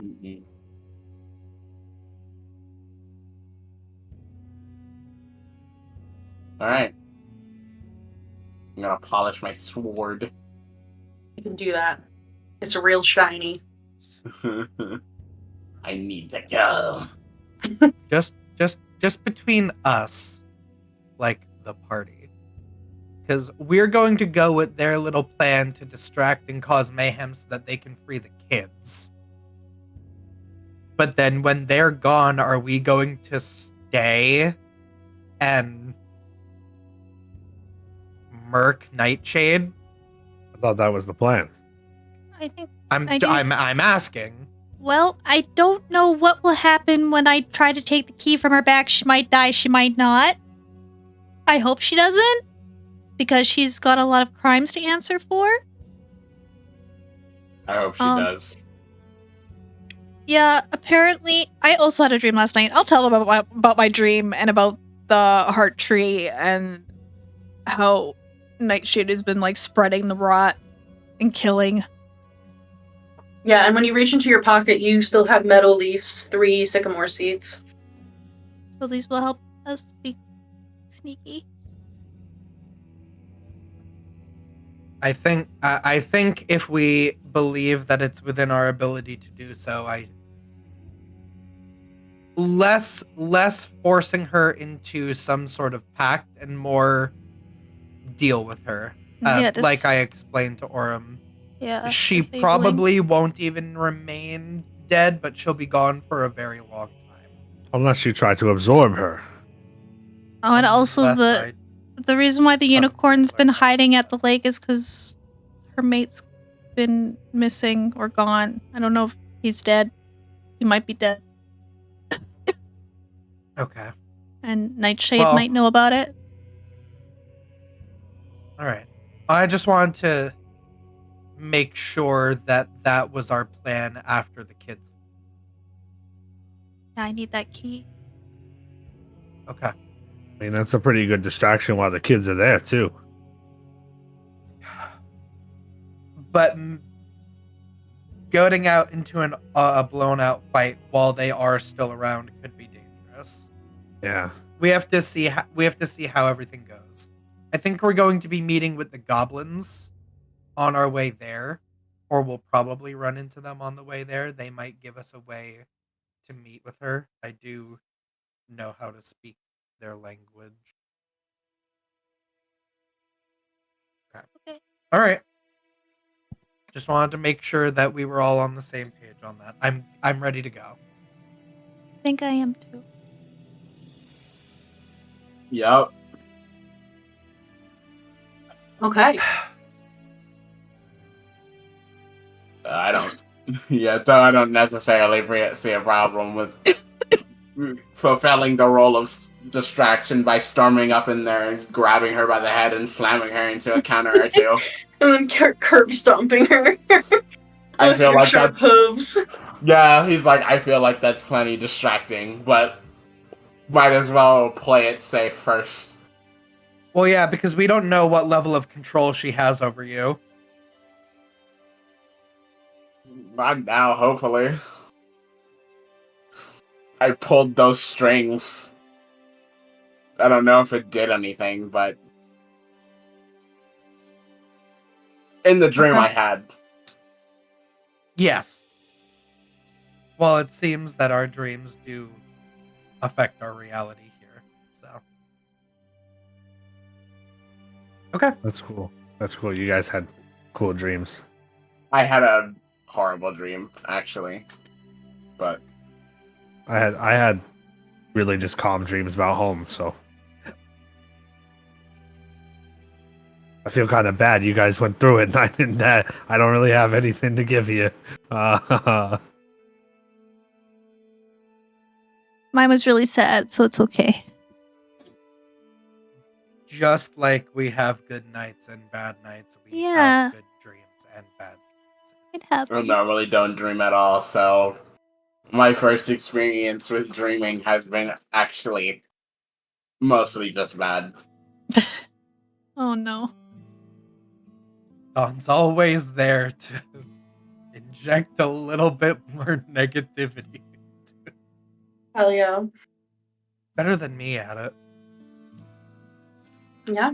Well, as the group of you sets off, I think that's a great place to take a little break.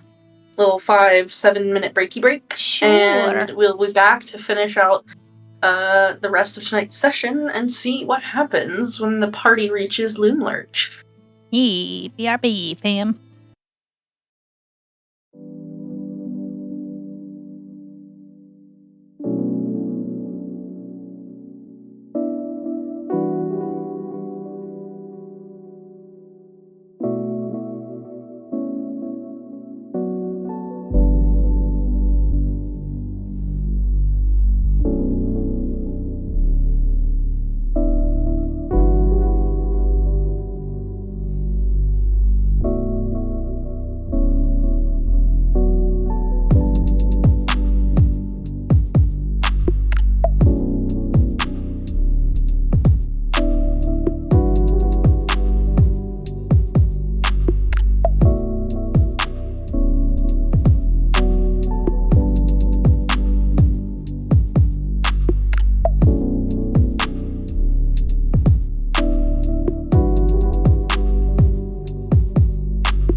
Welcome back.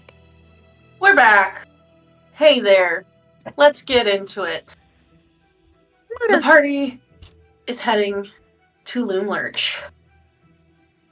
Well, you know what? You know what would be super cool if I brought your tokens over to this page. I have you guys there, and I don't have any tokens. Oh my god. Hello? Oh, I'm not on the right layer. Hello. Moonlight is dark this time of year.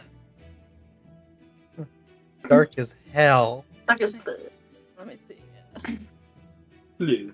okay. Holy moly.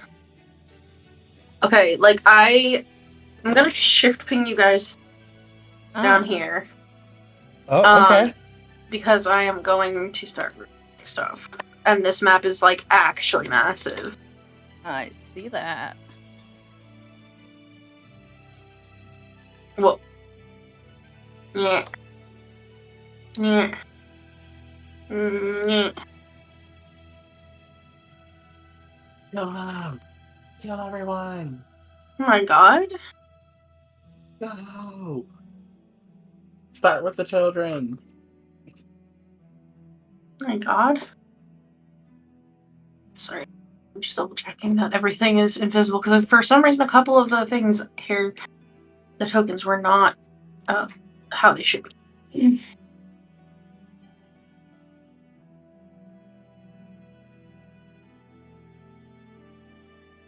Okay.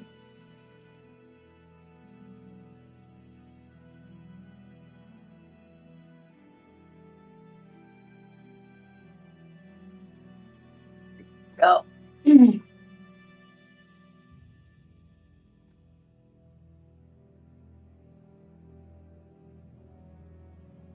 Second. Okay. You guys are making your way, if you will. And you begin to notice that the forest darkens, the leaves become shriveled and take on a brown, orange hue in places. Mushrooms begin to grow out of the ground, out of the trees. More and more, you're just seeing mushrooms and smelling a little bit of rot and decay. And then you approach Loom Lurch. Okay, there you go. The forest is at its darkest here, and up ahead, a colossal dead oak lies on its side. 3 living trees grow naturally out of its fallen remains, and their shapes resemble towers with candlelit windows twinkling in the gloom and wooden balconies encircling gnarled branches. On one side of the fallen tree, firelight spills from a pair of quaint storefront windows, illuminating a clearing filled with merchant stalls, which is right here. So you guys are like down at the bottom, kind of near that 1 square equals 10 feet to the left of that. Mm-hmm. And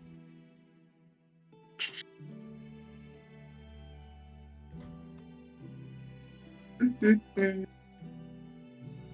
my god. Yeah, but you see before you, there are these, there's a root bridge that's fairly close to you and one that leads more directly into the actual fallen tree, whereas the other one leads to the market. So, as you approach, you see these gnarled bridges that are formed by tangled tree roots spanning this very rocky, like, dried up riverbed.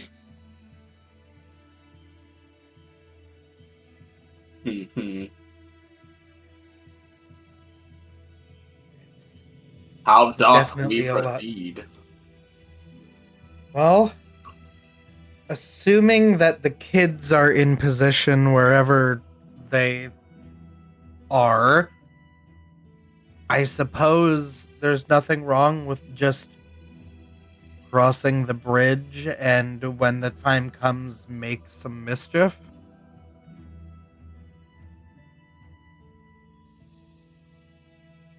Alright. Do we have? If we make ourselves obvious, then they can sneak. Are we asking to meet with her, or are we just going in?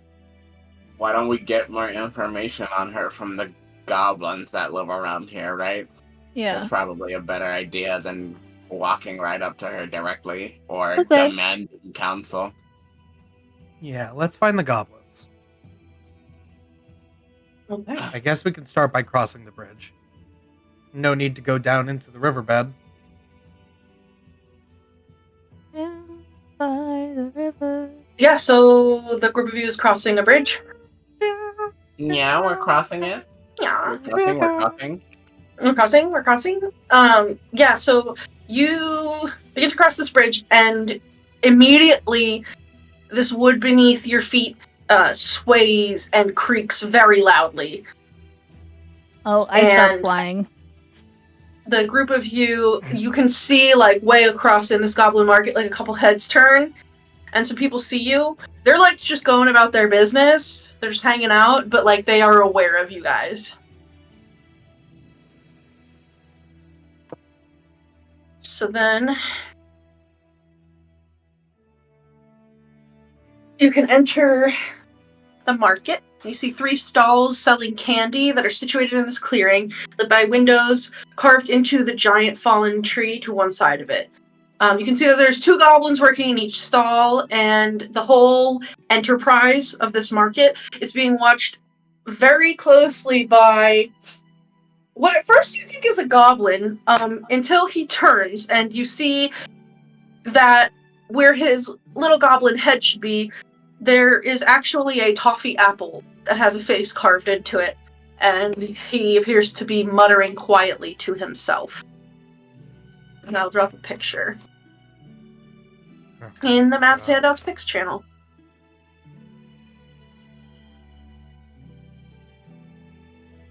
Oh, God.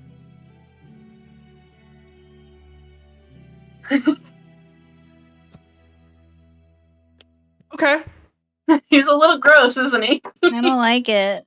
A little bit. A little icky.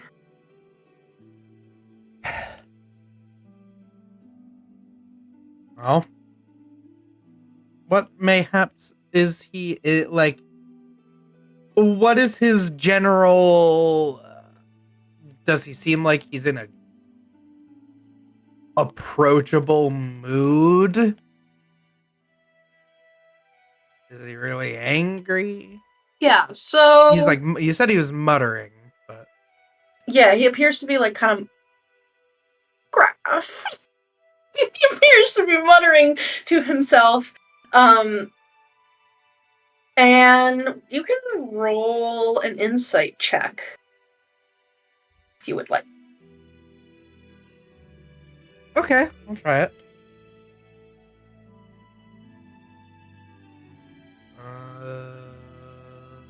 Oop. That's right, I moved the map to my other screen so that I could have my sheet up. Okay.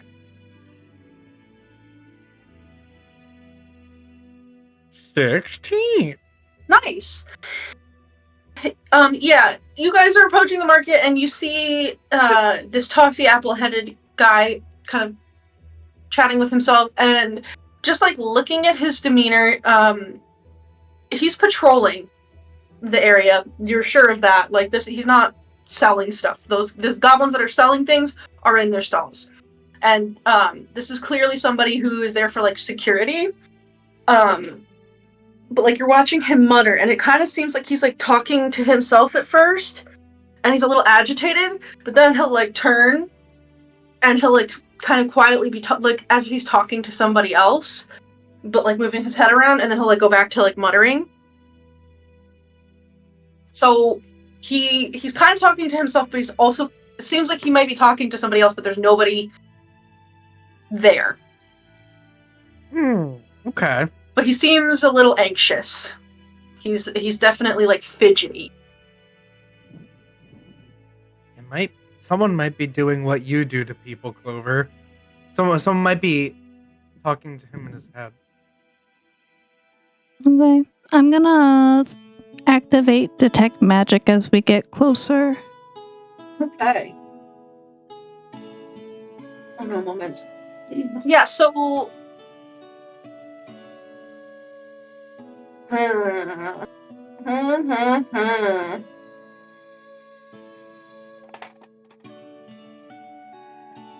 I'm probably following behind Ego, since Ego's the one that's probably going to be talking to the goblins. But I wanna be able to like see what's going on around us.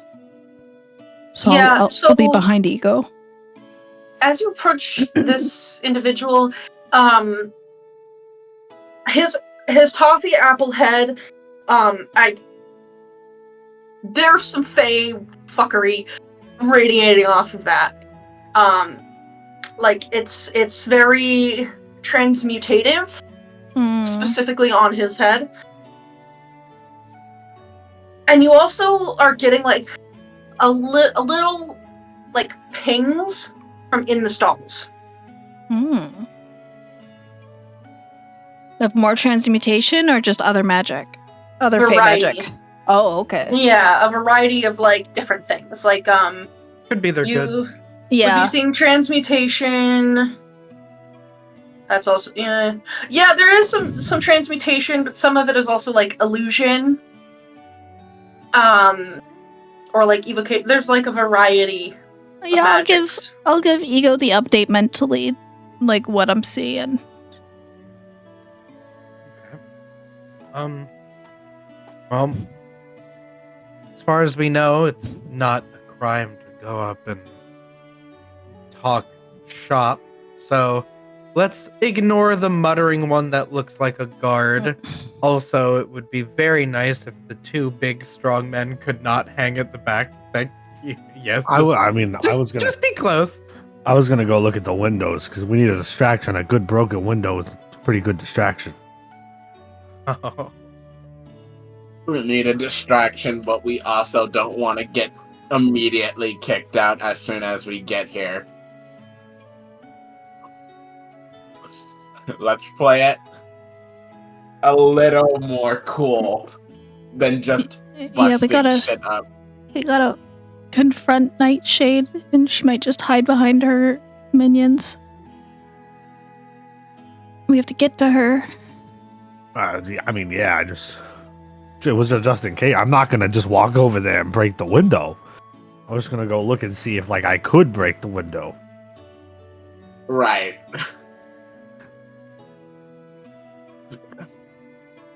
You want to come around to the front of the stalls, so that I can actually like see inside them, see what's going on. Yeah. So you can approach, and you can see that like some of the goblins are like working, and as you get closer, you begin to smell like a variety of like very sweet and enticing smells, like that you, Ego, probably are only familiar with for the most part from your time at the Witchlight Carnival, and then I believe you guys have like occasionally found like weird little food items while foraging, but not frequently.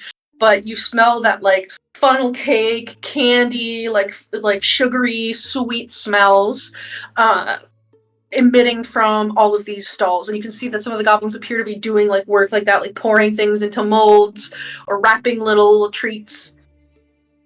Do you approach one of them? I want to make sure that the rest of the party filters in, just so that everyone's here. If it goes bad, the strong boys are here. If someone tries to offer me enchanted food, Clover could be like, "That has a charm on it." Yeah. But then when they all filter in, yeah. Okay. Is anybody holding back, or are you all going into the market and kind of just like casing the place? I know. Going into the market and casing the place, definitely. Is Aurum gonna look at those windows? Yeah, I might like touch the windows and be like, "Wow, what a beautiful I don't know what the word is. Embossing?" I look at Ego. Yeah. You don't emboss windows. I don't even know what that word means. I heard it one day, so Yeah, when you go over to the windows, you can actually see they're almost, well, Aurum wouldn't know what this is. There are these shelves, like warped wooden shelves, like, that are set up in these windows, and there's, like, little mushrooms growing out of them. There's these moldering, like, tablecloths placed on them. And all throughout these shelves, positioned all across it, are a variety of, like, things, like, stuff. You see, there are these, like, little kind of round or, like, pear-shaped wooden dolls, and you can see that, like, it looks like they would fit into each other, and they have little faces painted on them, all different, but, like, similar to each other, but each doll looks, like, frightened, and then progressively more frightened than the next larger one. So then you get to, like, the littlest one, and it looks absolutely terrified. The next thing that you see is familiar to you because there is a stuffed lion, except that it has needles for teeth, and there are bloodstains around its jaws, and you know those are real bloodstains. You can tell by looking at them. There's a toy that looks kind of like a building that's kind of tall, and it has these big, like wedges coming out of the front of it, almost in, like, a flat pattern, like a cross. And it's a windmill. There's, like, a little crank on one side. You see there's a set of playing cards, and the different suits that are on them are depictions of weeping children. Oh boy. Oh. There is a doll, like one of those little crank wind-up walking dolls of a drunk dude. There's a set of little finger puppets on this, like, gross, like, warped, gnarled, carved hand. And it's a family. You can see there's, like, a mother, a father, a son, and a daughter, and they're all fighting and arguing with each other. They, like, look angry and yelling. There is a 1-foot-tall miniature wooden guillotine. And there is a tiny wooden box that contains 8 sticks of black chalk. And these are just all on display. All right. This is a weird window. I'm just gonna tap on the glass and see, like, if I can determine, like, thickness, strength. Yeah. I mean, I'm looking at the glass too, so I can kind of eyeball. Well, it would definitely be very, very loud if you broke it.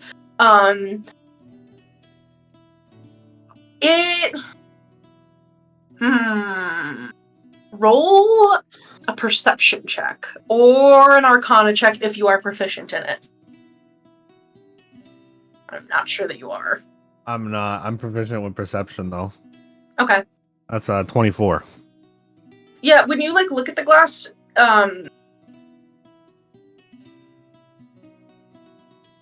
you kind of, like, look around, like, the edges, kind of like where whatever room may or may not be behind these windows, like, would be the display's end, and there's kind of, like, a curtain around them, and there's these, like, bright lights just shining from nowhere, and you look along the edges where those curtains are that would separate the display from something else, and you can see that there are, like, small, like, handprints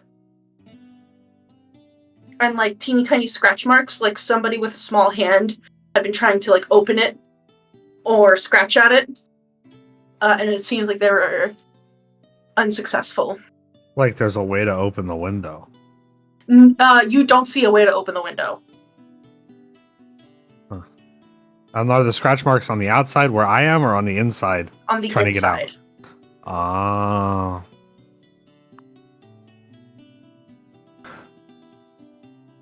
Yikes.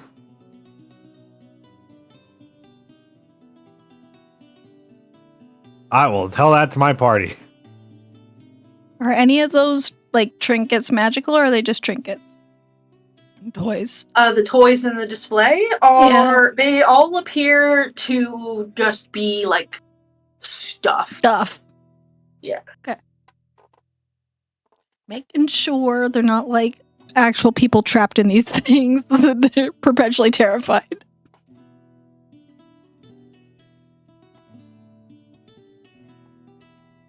Well, we saw a lot of strange things in Bavlorna's hut. Scabatha is going to have her own interests. The stuff The lying worries me. Kind of looks It's- like you. It's like a plushie, not like like an actual lion that was taxidermied. It's like a lion plushie. It's just the blood around its mouth is real. Yikes. The toy theme, her toy theme does make stuffed animals seem dangerous. Ooh. Here's something. I can just theorize this because we don't know either way, and it'll make everyone a little bit more wary. Even if you don't detect any magic on the toys, that would just mean that they're not enchanted.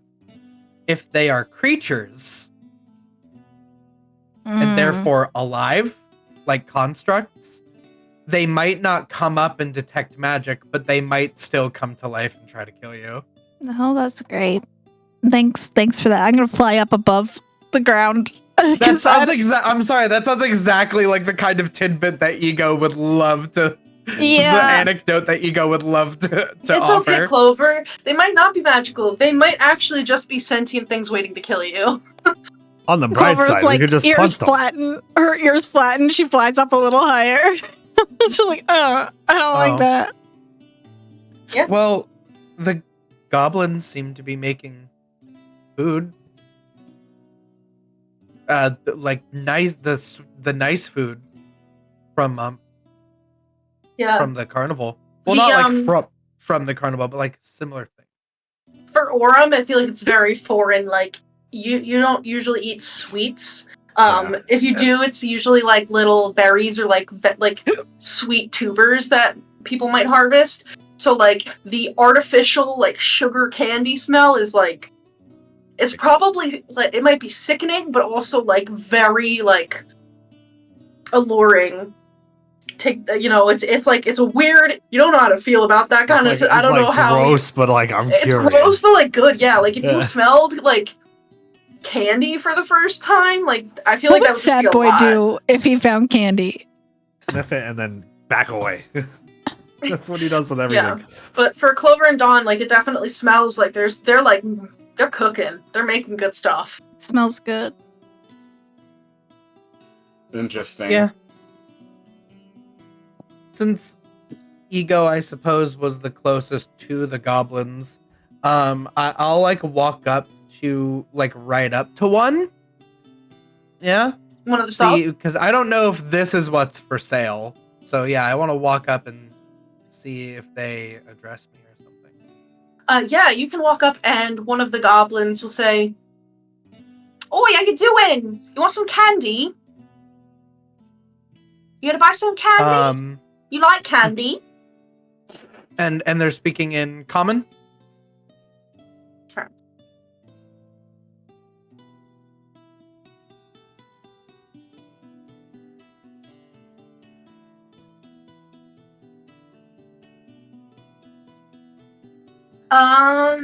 Yeah, these ones are speaking in common. Okay. Ego would say, I might be interested. My friends and I just came in, followed our noses. Well, you're in luck. We've got pretty delicious treats here. And you can also check out what they're making at the other stalls too. Here, we've got jellied worms. We've got a trinket. Jellied we can worms. give you some jellied worms for a trinket. They're I was quite going to delicious. ask about the price. Perhaps we might shop around a bit. Jellied worms do sound nice. So you're all part of the same group? Oh, like merchants, yeah. Yeah. We heard that there were merchants here in Loomlurch. Well, we were actually told that I think is there a head of your group? We were looking to see if we could speak with Nightshade. Yeah, well, That's really why we're here. yeah, head of a group, like this specific group of goblins, that's Chucklehead, and he points to the guy with the candy apple head. Chucklehead's kind of in charge. Chucklehead's the one that kind of deals with Granny for us. She just kind of lets us set up here because it's a lot of people coming through, and gotta make a living. Lots of hungry mouths to feed at Terrace Town, so here we are, selling our delicious treats. Chuckle looks a little distracted. Oh, yeah, that's just kind of... I don't want to give away his business, but you could probably ask him about it. He'll tell you. He's got a visitor. A passenger? I don't really know how to describe it. It's kind of weird. A voice Yeah. in there. Yeah. Hmm. Who am I to judge? We've all got at least one voice in our head. Too right. So, do you want Well- jelly worms? I'll have a jellied worm. Smart. Since yeah. It's gonna be if you have like a fun little thing. Lots of people here dealing in weird sort of little trinkets. So if you have one of those, give you some jelly Yeah, worms. let me look in my trinket pouch. I have one miscellaneous trinket, one of the ones that we didn't decide, but we split up from one of our big groups of trinkets. Okay. So, Yeah. I will. Here, I'm gonna come up. I'm gonna come up with a trinket on the spot. Yeah. Do it. It's this trinket is a silver button that has a little bit of yarn still attached to it that allows you to spin it around like this. Yeah. Totally. And you can hand that over. And he's like, "Ooh, lovely. This is a good one." Starts like twirling it around. all right. quite We're gonna get you set up for jellied worm. And they do a little work back there, and then eventually this goblin will come back out. I don't know if you've ever seen like the really big thick worms, like not like the little earthworms that come up out of the ground in the rain, but I'm talking like the big nasty ones. And he has like a little like leaf that is holding like this worm that is like encased in like jelly and then like coated with like what looks to be sugar. And he'll hand it over to you. It's big, like it's almost like a hot dog. I was gonna say, yeah, it's in a leaf and it's a worm. It's a sweet. It's Yeah. Ego holds it up like Glizzy. Oh my god. Oh, Well, no. go and try it. Let me know what you think. We'll try it. Is it magical? Off the Is it magical? Yeah. Oh, I forgot. I forgot to wait to see if you told me. Okay.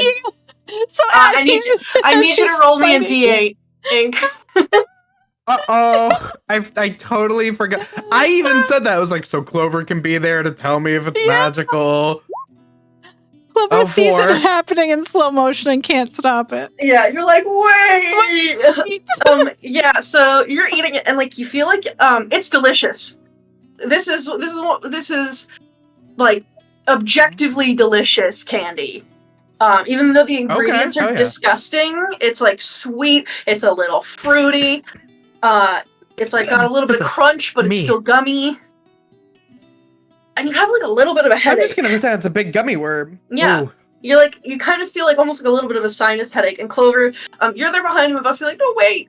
And you watch as her head just begins to get bigger. And eventually, Ego's head swells to twice its normal size. Oh.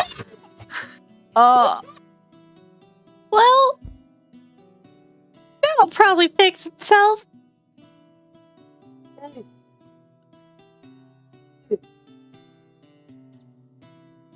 Yeah, Ego, your head is double the size. Ooh.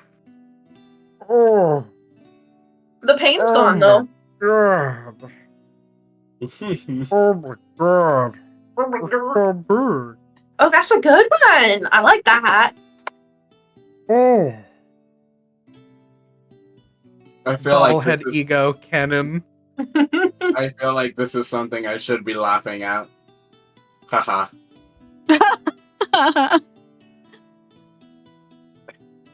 Well, hope you like Oh. that.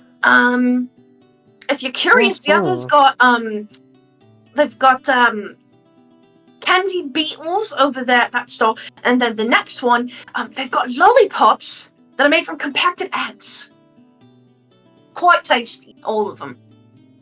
Do give them a try if you can. You're quite welcome. I walk and my head goes like I walk back to the group. My head Yeah. goes. Get this big old head. Because my body is so small. I literally have been turned into a Funko Pop. Oh my god, Yeah. you have your Funko Pop. Oh no. But yeah, now that like the group of you is here, the goblins in the stalls are like waving and they're like holding out like little treats and they're like, "Want drink it? Come on, have a taste." And they're all like offering them up. They seem very friendly. She's really friendly. That was the one that's so in charge of everything. I don't really trust the raw food. Pretty good. It was really good.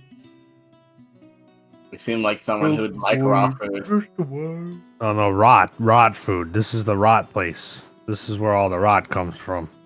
Rot food, right? No. They're not from here. I don't know. It just feels kind of intrinsically wrong to eat here. In my head, I don't know. It smells really good. Weirdly, it smells bad and good. The one with the apple. Well, I'm getting used to it. The one with the apple head. He's the one in charge. Has a passenger in his head. And, apparently is the one that deals with Nightshade. All right. Okay. Don't let me stop you guys from eating. If you want to eat, go ahead. After seeing what yeah. just happened. I'll pass. I don't, What could go wrong? I could end up the butt of some joke. Someone should talk to that goblin. What do we gotta do? We just gotta ask to talk to Nightshade. See if Yeah. it's possible. Yeah. Oh my god, All right. that boy. All right, yeah. I'll go talk to him. I'll go Okay. with Aurum. Give me 1 second.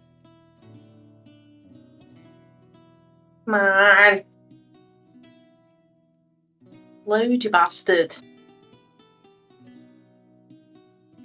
Meow. I don't want to load, man. It's Not a in the bit bite. too hard, man. I don't want to load. Let's see. It's been a hard day's night for everyone. I don't know if I could sustain that accent, otherwise I would do that. Been a hard day's work for everyone. Actually, you know what? We're gonna do it. Alright, you approach Chucklehead, and you hear him Hey. muttering. Yeah! What do you do? Hey, Chucklehead. Oh, right, where's it? Sorry, hi. Hi. We were told you were the person to talk to if we wanted to talk to Granny Nightshade. Oh, yeah, I could bring you to her. That'd be great. Yeah, sure. Right, Follow me. And he turns Really and starts, that easy. yeah, he starts walking towards the tree. He's going he basically has to go around to get to this area. But he'll start leading you over the bridge and across, and then across the other one. I make sure everybody else is here. Yeah, for sure. And he's just got his arms crossed and he's just walking. He stops muttering now that he's leading you guys. Hey, who are you talking to back there? When I walked up. Oh, right. Well, you see, there's this maggot and it crawled into my head and it started kind of eating me from the inside out. Relatable. It's alright though. Sounds terrible. No, it's alright. It's bittersweet. I'm not sad about it. It kind of changed the way I see the world. That's what happens when your brain gets eaten. Well, it kind of made me really reassess the way that I treat other people. And, oh my god, he made me more sympathetic. Sympathetic sympathetic. sounds right. That's sympathetic is probably correct. Right. Sympathetic is the way it's Sympathetic. Oh, Right. sympathetic. That's the one. It made me more sympathetic, and the maggot, it speaks to me, Oh, it does? and I can speak to it. Did you tell it to So stop you're- eating you, or? Oh no. We sort of talk about, if there's problems, I kind of talk to the worm, it gives me advice. I think I have maybe, I could sleep 30 more times and then I'll probably be worm food. But that's alright. It's a good Does it life, hurt? and now No, doesn't hurt at all. It's been a good life, and now I can finally see that. This dude is being eaten alive from inside his brain, and he's like, new lease on life, man. Really thinking about what's important. Well, I'm happy that you figured it out. You figured out your life. Yeah. Don't really like people getting treated bad anymore. I don't treat people bad anymore. How do you feel about the people around here? Well, the goblins are fine. There's sometimes a bad reputation around goblins, but I mean, not all the same. And look at me. Folks here are just hardworking. We're just trying to make a living to help everybody at Terrace Town. Everybody there sort of makes candy, but people have been going missing, so they're just trying to save up some money, get better defenses, something going. So we come here because a lot of people come through. But, Nightshade, do without her. Oh, yeah? Don't like the way she treats the kids. Don't like the way she treats Mishka. You know other people that feel the Mishka? same way? I mean, none of us Terrace Town goblins really care for Granny, but we're not really in a position to be making enemies of a witch like her. Right. Well, who's Nisha, It- like my friend said? Yeah. Mishka? Mishka? Mishka, yeah. Mishka. Oh, Mishka is one of the kids that Granny has here. She's a sweetheart. I think of her almost like a little sister. But she's very, she's a free spirit. Tried to escape a couple times, almost did it twice. So, Granny don't take very kindly to that. So everyone's just sort of kind of wanting to do something about it, but can't really. I suppose we just want to survive. I would like to see Mishka in a better position and being a scullery maid, but what can I really do about it?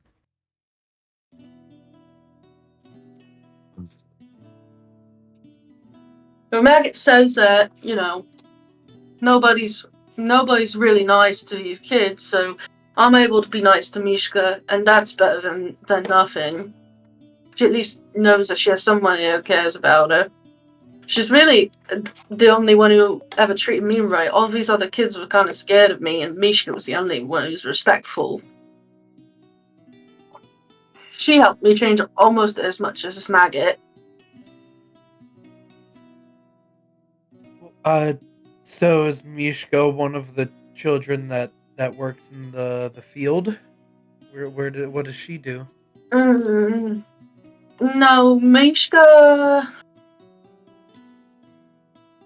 She kind of is separated from the others, and just because she did get away twice, but they dragged her back. So she's usually in the kitchen. She's like a scullery maid, and they a lot of the time they keep it chained up there. Chained up, huh? Look Yeah. over at Clover. I try to bring a little bits of candy when I can.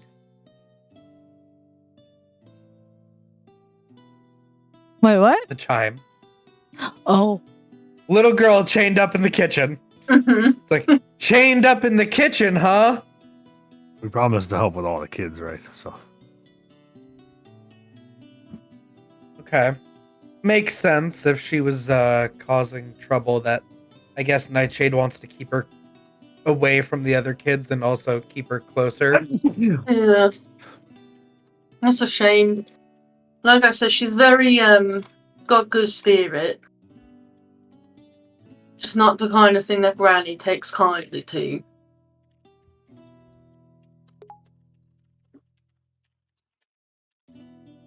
Do you have any other questions or things you wanted to say? Oh, go ahead.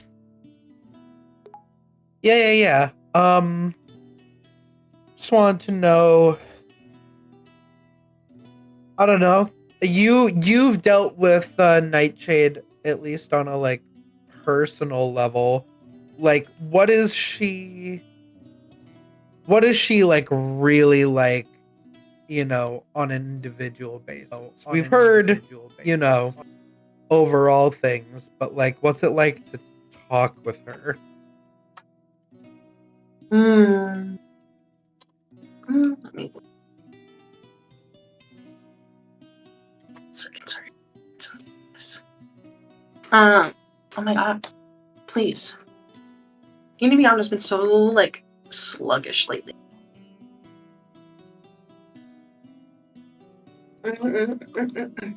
Well, Granny, she kind of, whenever visitors come to try to make a deal with her, a lot of the time it's people who regret something that happened before, and she's nice enough to them, sort of like a granny. But for the children, she's kind of strict. She can't really hurt them because then they kind of just vanish. But you can hurt them in other ways without hitting them. She's kind of forgetful though. If you catch her when she first woke up, she won't remember that she saw you. Right. Yeah, we knew that. She has some. Whenever she leaves, she flies around on this wooden rocking horse. And you know what? She has sisters. I didn't know that. One of them's here right now. Yeah. Bavlorna came here. That's Yeah. crazy. Oh my god. Yo, that's crazy, bro. They don't look anything alike. You know, Granny is No, kind but- of like older and kind of woodeny Bavlorna's- looking. But the Oh, other no. sister's Bavlorna's kind of like gonna a remember frog. us. Oh no. Is It's she alright. with? Oh, is she with her sister right now? I wouldn't want to interrupt them. Maybe I could go check, but it kind of seems like they avoid each other like something stinky. Could you check? Yeah. Yeah. Do you do you mind waiting for a bit? Sure. Yeah, that's fine. Where in this map are we being left to wait? Yeah. So We gotta kill them both. Hey, Bavlorna, remember what we said? Hey, yeah. give that Lorna. That'll Uh, be counted for hither. TikToks. We're gonna The- separate Yeah. them and hunt them down like dogs. We We're do not have- in hither anymore, bitch. We do have that elemental gem. Just fuck shit up with that. Yes. Yeah. Dude. 2 for 1? Yeah, let's 2 do birds, it. 1 Yeah. elemental gem? I'm like, honestly, Oh my we just run in God. circles. We just run in circles at Bavlorna. It's fine. Okay, so let me. Use your movement every turn to run Widdershins. Bring you all over here. In before they both use like a cone of cold. And then they're Right. like, "Eh." I have a spell for that. Oh, you do, huh? Yeah. Yeah, so Absorb elements. she's actually empowered by elemental gems and becomes like a Oh, no. kaiju. Oh no. I also have She gets counter real big. spell. So, he'll have you wait like on the end of the bridge here, and you can see into this next room. And he says, "You wait here. I'll go see if they're together. If they are, what should I do?" Just come get us anyway. Just let us know. Just let us know. Yeah. Don't interrupt them. Alright. Just like give us a heads up on like we don't want to interrupt. Okay. And he'll walk into the entry room there and go to the door that's on the opposite side of it and like go into there and close it behind him. And he'll be gone for like a couple minutes. So you can see into this like parlor, this entry room. You're kind of standing on the threshold of it, but you're not like in the house. And these are off to our left here. These are some of the fields that the kids work in, right? Like down on the like So the Let me put back on the battle map. where is this? Oh my god, what the heck?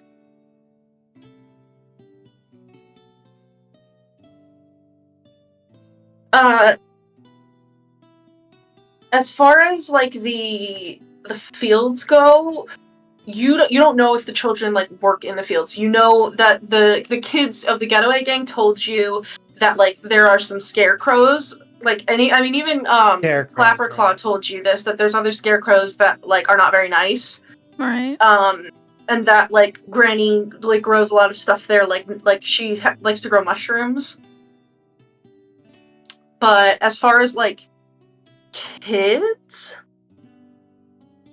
they're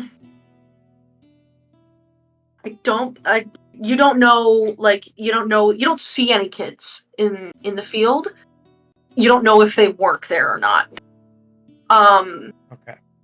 One thing that you do notice as you're kind of like getting a feel for the whole scene is looking into this parlor.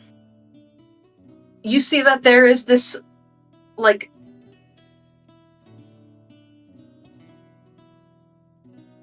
how do I want to there's like this wooden box in the room that is 3 feet on each side, it resting in like the corner of this room with like a little crank protruding from one side of it, and it resembles this oversized like jack-in-the-box kind of thing, but next to that, there is this big lily pad. A very familiar lily pad that the group of you remember seeing in the soaking pool at Bavlorna's hut. Yeah. Cool. Yeah, and Clover, if you have like your magic eyes on, Yes, I do. You would see that the lily pad is magical. Huh. What kind? Let me check what this spell is. Transmutation. Okay.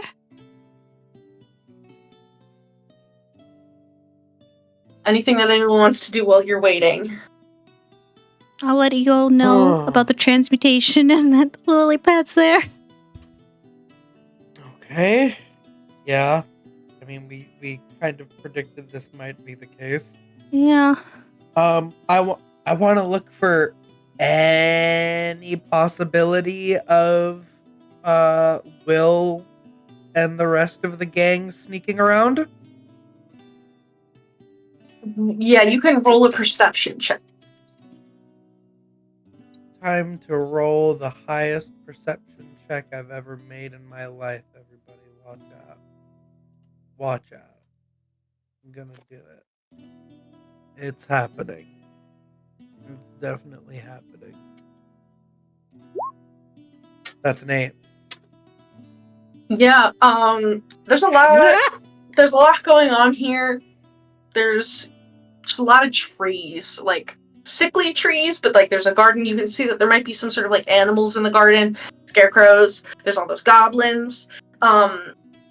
But you know that like the kids were gonna come in and like loop around kind of like from the west and hide out of sight of the scarecrows. And that's like a kind of a good distance from where you guys are. Like that's gonna be like way in the tree line over here. So especially with all these gnarled roots, hard to tell where they could be. All right, that's fine. As long as I don't obviously see them, then they're doing a good job. Yeah, that's there. They're not visible, so that's good.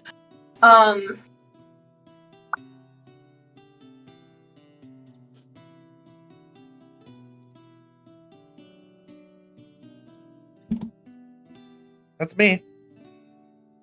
If Aurum and Dawn are doing anything. One checking. I'm just waiting patiently for this guy to come back. Are you guys going into this room at all, or are you staying outside? I guess we could actually step in if you wanted, yeah? Yeah. Up to you. Yeah, we'll step in. That is like, I'm nervous when Bavlorna comes out and starts yelling at us. They're just like throwing rocks. Yeah, so then we fight. Then you fuck up an old lady. So this chamber is nestled between walls of twisted roots, and through gaps in those you can see the eerily like beautiful but kind of haunting woodland that surrounds you. There is that closed wooden door that's on the opposite end from where the root bridge was, like leading away from this room. And then in the center of the room there are 4 armchairs that are encircling a small table that appears to have been laid out for like tea service. And then you see again that wooden box 3 feet on a side resting in a corner with the crank protruding from the side of it, and it has like little paintings all over it like a jack-in-the-box. And Clover, you would notice that that box has an aura of conjuration magic. And it's next to the lily pad. Or rather, the lily pad is parked next to it. Yeah. And it doesn't change what we're gonna do in the immediate. It's just another factor to deal with. We take 2 out with the crystal. I don't know if it will be as easy to fight both of them at the same time, even if we have the crystal. You're muted, Kristy. There's also a chance the crystal could backfire and it just attacks everybody. Then we get out. You know, Yeah, so- sometimes I am jealous of how simple-minded you are when it comes to approaching various situations. Well, I mean, hey, listen, if it's a spellcaster, just put your finger in their mouth.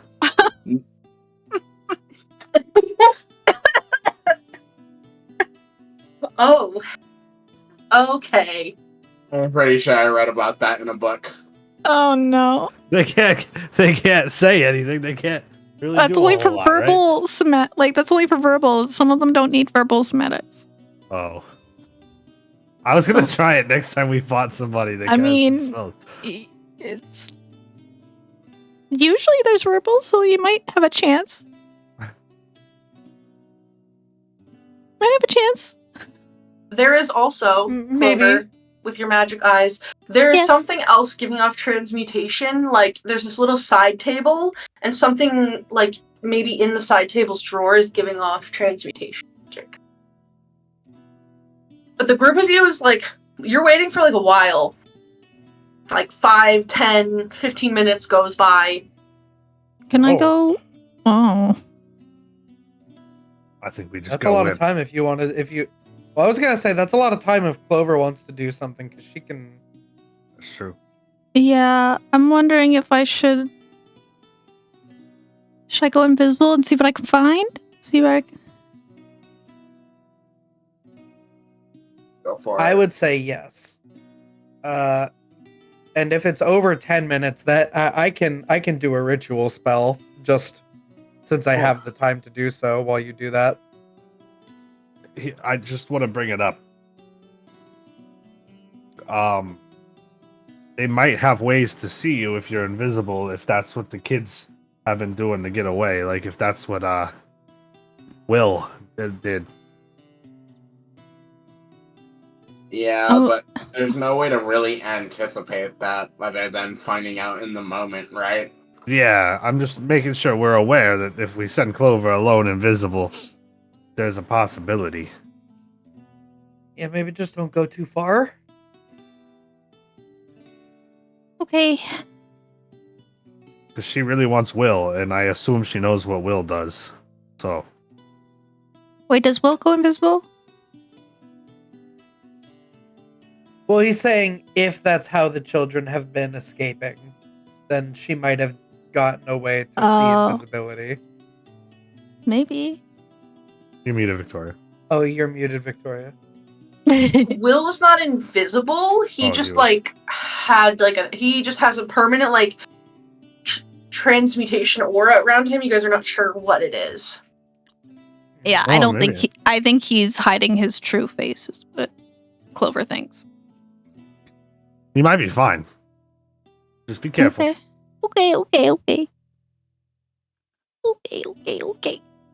Yeah. Where would you like to explore? I guess I just start going in. Can I go in? Can I go this way? There's like a door. Yeah, I'll go through the door. We'll check the door. Oh wait, I'm sorry. I improperly explained all of this like room. Oh, is this a door? Oh, okay. Yeah, so there's like a door where those dotted lines are.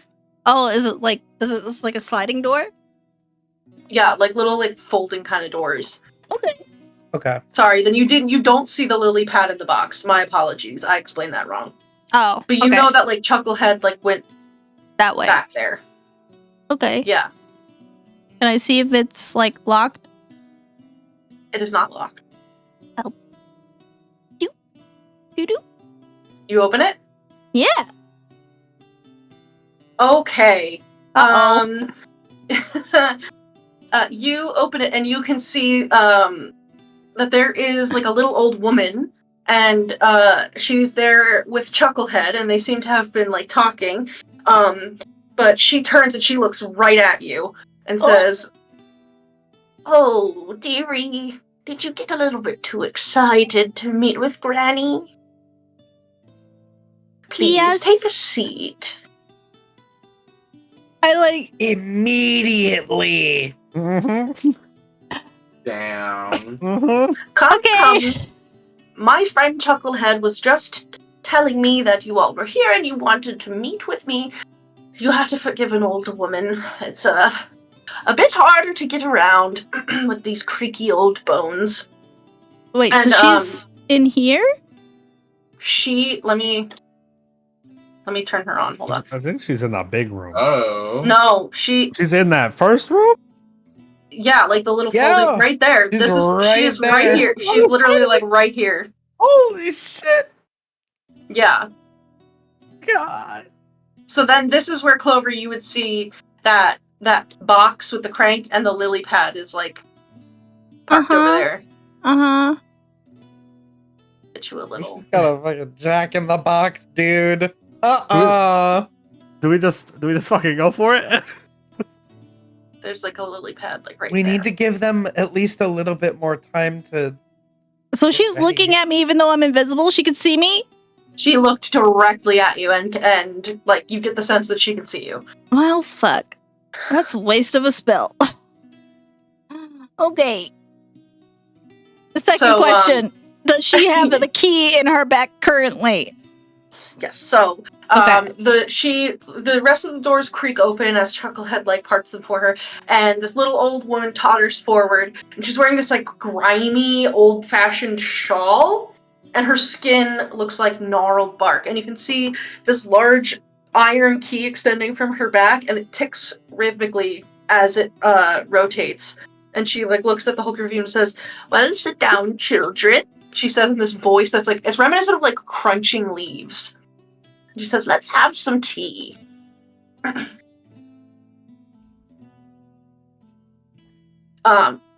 Yeah, and you can see that she's got these tattered petticoats and this like white sort of like face paint that's like cracked and like plastered on with these like very gaudy crimson splotches painted onto her cheeks and like very thick clumpy mascara coating her very sparse eyelashes.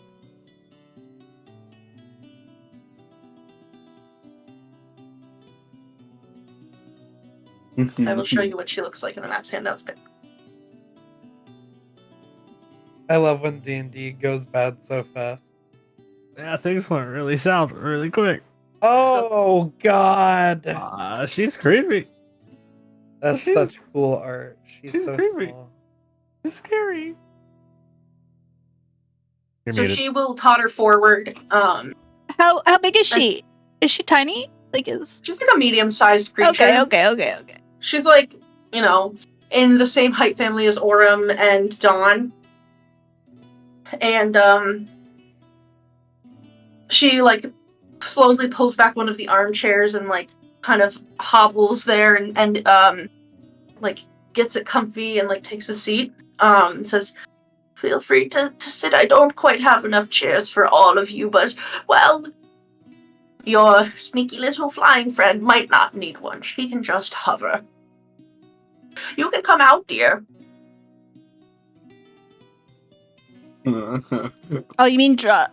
Okay, yeah, I'll drop Yeah. it. Awkward.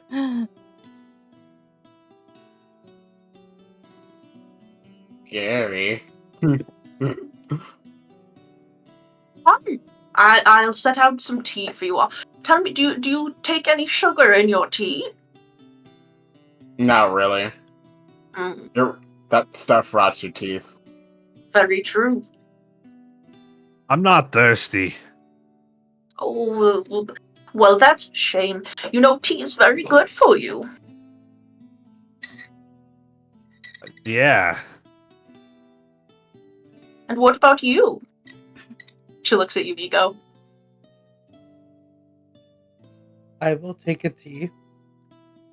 Yes. Here. Sit, all of you. Chucklehead, can you please pull the chairs out for our guests? And Chucklehead's like, Yes, Granny, and starts like pulling out the chairs, like dragging them out so that you guys can take seats if you so choose. There are only 3 more. There's 4 in total, so somebody's gonna have to stand if you're gonna take a seat.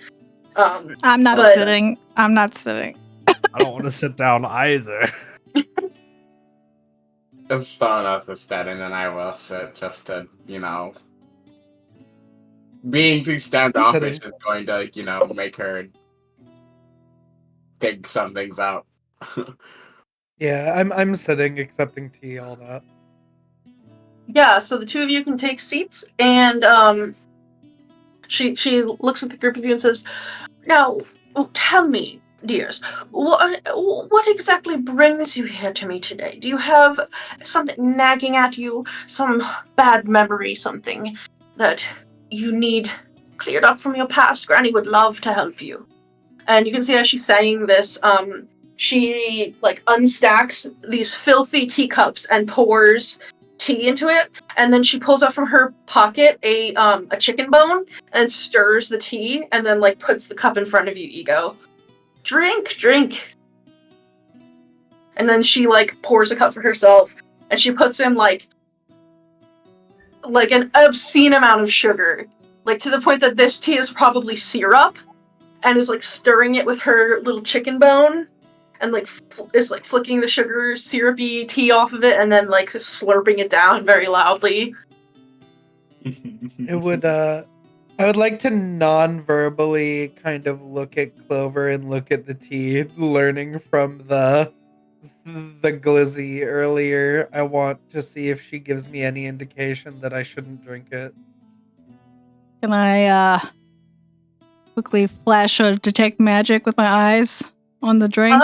Yeah, no, I mean, it's just tea. It's just kind of gross because the cups are dirty, kind of smudged and don't look like they've been washed. They're a little crusty. I was about to say, going to Loom Lurch, and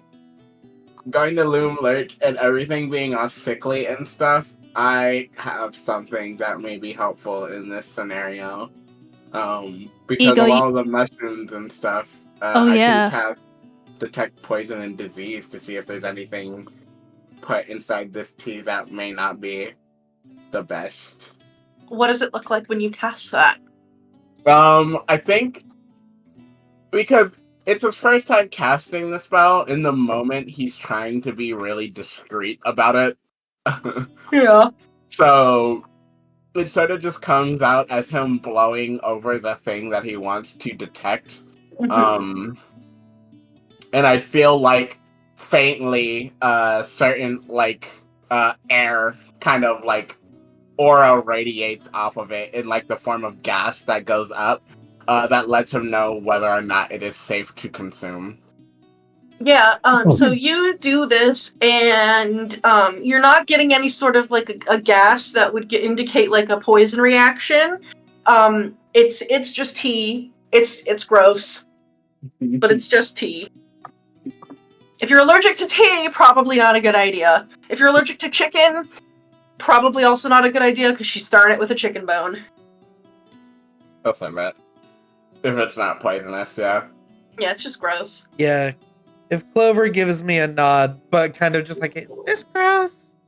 Oh, she would have mentally gave you the heads up, it's just dirty tea in a dirty teacup. It's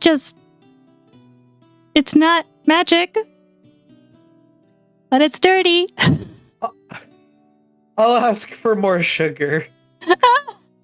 Oh yes, of course, dear. And she takes out her little she has this grimy rotted wood spoon for the sugar, and she takes these massive heaps and just begins dumping them into your tea. And it is she just keeps going until you tell her to stop. That's good, thank you. There's you could see the mound of sugar in your tea. Oh, here you go. And she takes her chicken bone and stirs it for you.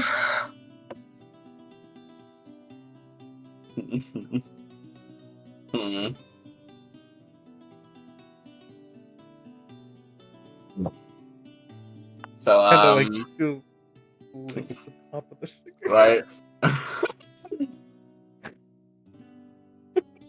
How has Loom Lurch been for you lately? Oh, Loomlurch is wonderful.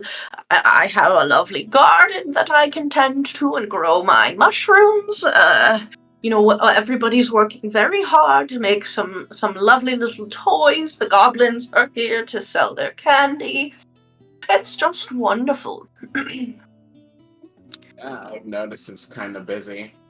Exactly. I am quite busy. There are many people who come to me with painful memories, and I'm usually able to help them find solace. Which I assume is what's brought you all here to me today. How can Granny help you?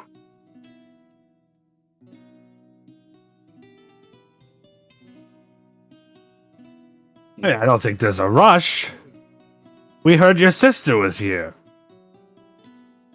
Oh, yes, Good my saver. my sister. You're familiar with her? I mean, you guys are kind of like legends around the Feywild. Oh, you flatterer. Yes, my sister is visiting. Bavlorna has decided to take a vacation, and I am hosting her. How does she sound like that when she says that? Roll an insight check. Yeah, because I picked up something, but I just wanna confirm. Also, just give me. I need to take a quick potty break. So just like Oh roleplay amongst my yourselves. God. Give me 1 second. He squints his eyes and goes into anime monologue. He's like, something was up with your tone. I need to get to the bottom of this. Oh no. I kind of just want to grab the key and see what happens. Yeah, I'll grapple her, you get the key. Oh my God! Hi, well, yes, grab her by the back of the head and slap her head on the table, get the key! But like we get Bavlorna in here, and then I just grab the key because the moment she sees us, she's gonna know what's up. I kind of just want to grab the key. I think we do it. I think we just go for it. I'm waiting. I'll see how far you guys get. I don't want to. We want to make time for the kids. I already opened the door and ruined it, and now we're in an encounter. I'm sorry.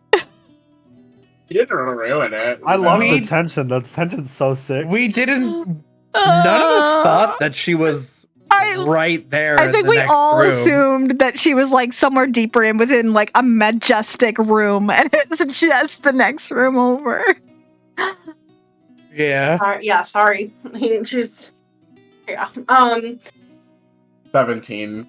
17. Yeah, you would notice that, like, when she starts talking about her sister, the key in her back begins to move slower, and she gets kind of stiff.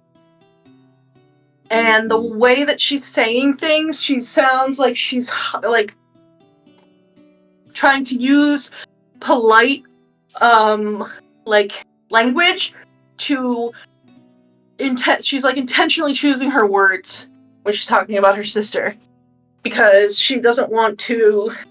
Seems like she doesn't want to let something slip by letting her annoyance get the best of her. I mean, I personally would love to meet Bavlorna. I heard she says she's the best of the three sisters. Oh, Bavlorna's not. She's my younger sister, and she's not particularly powerful. I'm sorry to tell you, I am the eldest. And so that just means that I have more wisdom and experience of the ages, and unfortunately, Bavlorna's vacation is, I suppose you could say she's on sabbatical. She's recuperating. She just needs to feel a little bit better. She was feeling a bit out of sorts. I'm not sure that she wants to have any guests or visitors. I'm sorry, dearie. Oh, so sad. I heard she was so powerful and the best to get help from. Oh, well, if you have something that's just really gnawing and nagging at you, she can help with that, but When it comes to those long hurts, those things that you carried with you for your whole life, she's not quite up to snuff. That's my domain. What troubles you? I can see it in your face, dearie, she says to you, Aurum. Oh, nothing troubles me. I'm pretty good, I think. No weight lingering on your shoulders, no heavy memories you wish to be relieved of. No. Well, I think memories, good and bad, are important. So. oh, yes, but why suffer when you can be relieved of that and it's not necessary? Or at the very least, instead of being relieved from it, being offered a solution to help solve that problem. I can do that for you. I mean, I just really wanted to see Bavlorna, and I heard she was here, so. He's not taking visitors. Her key is like barely turning. I look at Aurum in mind like, I'm like, should I do it now? Can I respond to you? You can either nod or like you can't mentally. Talk back, but you can like Telepathically. Because I have something that can extend the conversation a little bit longer, but this is just between you two. I'm just seeing how slow I can get the key. That's all. So, man, it's really a shame. Is she hurt? you hurt.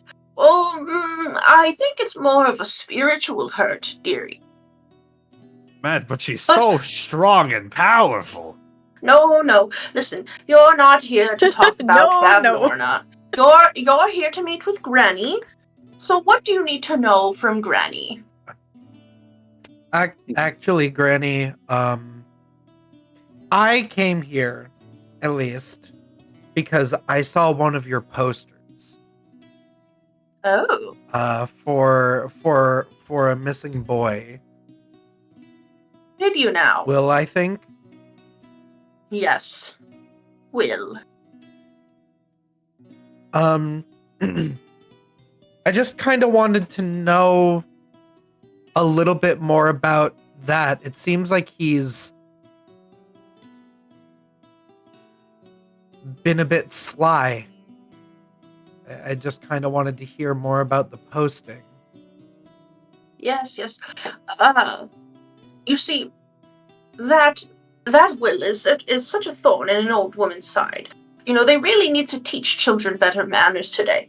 I always make sure that whenever I speak with children that they don't pick up any bad habits that could be had from running wild without any sort of supervision or guidance. And that Will has just none of it at all. He's stolen from me.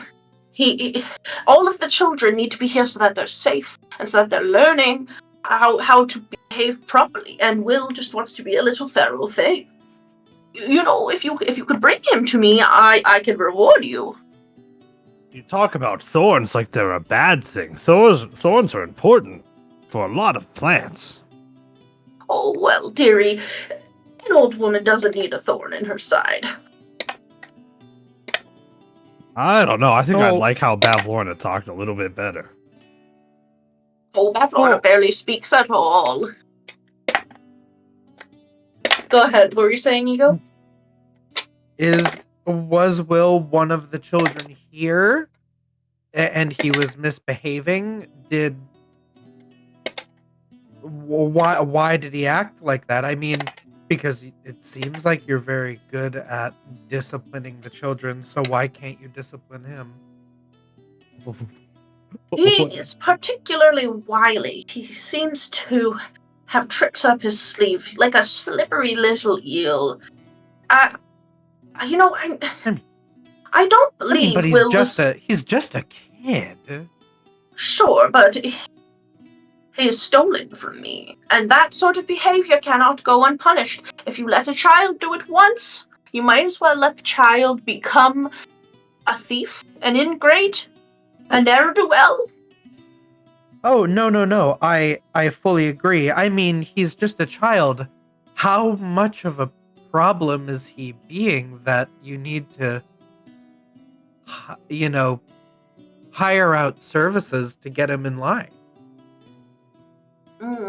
He is quite the troublemaker. I will have you know. But you say you're so powerful, you can't even handle a child. I can handle children just fine, but Will is clearly walking the path towards delinquency. And he needs to be reined in. Can I do an Arcana check while she's distracted? What are you trying to check? I'm trying to check the key. I'm a little bit worried that if I pull it, it's going to be like a grenade. Yeah, so, it wouldn't be She just Arcana. blows up. This wouldn't be Arcana, this would be more of like a perception check. Okay, sure. Like, I want to know if it's possible to even take it out without destroying us all. Oh, buddy. Destroy us all! Destroy us all! 15. No, wait. 14. Not bad. That's slightly Well, worse. I have a D6. Hang on. Let me add the D6. Yeah. Make it real big and good. Hey, 6. There 14 you plus go. 6, 30, 20. Yeah, so, as you're kind of just like hovering around the general area, you're able to like get a little peek while she's having this conversation with your friends. And like, the key comes out of her back, and there is like a hole that's there and like sewn into her dresses, but like taking a peek at it, it looks like it's made out of the same material that she is. From a distance, it appears iron, but when you get up close, you can see that there's like a faint little bit of like wood texture. And what really alerts you to it is the fact that there are little termites crawling like in and out of her pores and things, and there's like termites crawling along the key, and it looks like it's like a part, like an appendage or like a part of her. It doesn't see like it doesn't. The only moving that it does is the turning. It doesn't like waggle like it's like loose in the keyhole or anything. You're without like getting up in there, it's really hard to say, but it seems very snug. You gotta like get up in there or like yank it to see. But it's like very snug in there, and it looks like it's made out of the same material that she is up close, which is this like weird, rotting, wrinkly wood. Snug as a bug in a rug. Snug as Do a I key in a think- grandma. Do I think the chime of opening would like pop that key out? You have no idea. Okay. That's such a Okay. cool idea, though. Like if it's locked in, like it's a key on a lock. So like, would it? I don't know. Unlock her. Yeah, if I unlock her, what will happen? Okay. Do you need ego to talk more, or are you gonna? Is the key slow? Is the key still The really key- slow? It's not as slow as it was before, but it's still moving slower than it was when she came into the room. Like her sister might upset her more than. That and like the talk about Will. Those two things have been obviously annoying her, but when you mentioned like seeing the posters, it seems like maybe she got interested in what you had to say. Oh, okay. That made her feel better. Yeah, because she's thinking that it's gonna get her problem solved. Yeah, that's. Should I do it? I wanted to see if like Will annoyed her even. I mean, we're here to cause chaos, so if it goes well, Okay. great. If it goes bad, also great.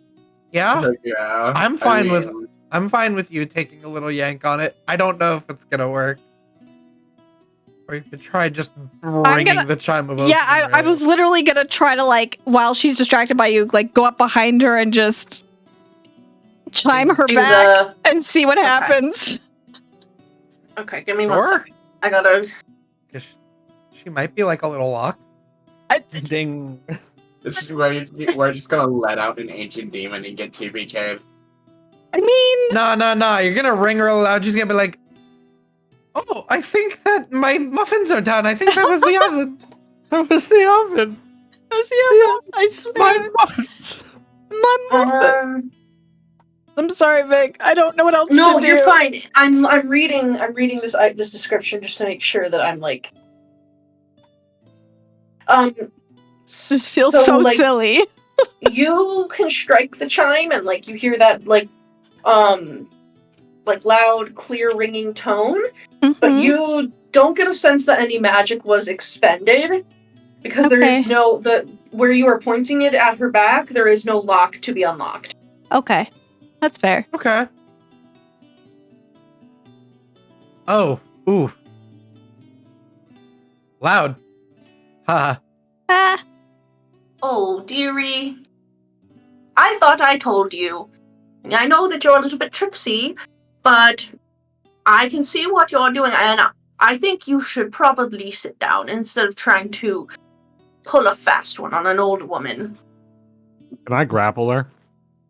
Oh god. Oh god, here we go. He's gonna dive over the table! Yeah. You can, like, right, and as she's, it? as she's, like, talking to Clover, she, like, reaches back with one arm and, like, is cranking her key a little bit. And then, like, yeah, you can dive at her and grapple her. I think we're gonna... Ooh, sorry. God, okay. Right, okay. So, one second. I've heard that. I've done that DM laugh. I've done that. I mean, we're already in the shit. She knew what we were doing, so. I mean, if you grapple her, I'll There try was to only gank so much it. more I could talk Yeah. about. True. Okay, hold on. I gotta.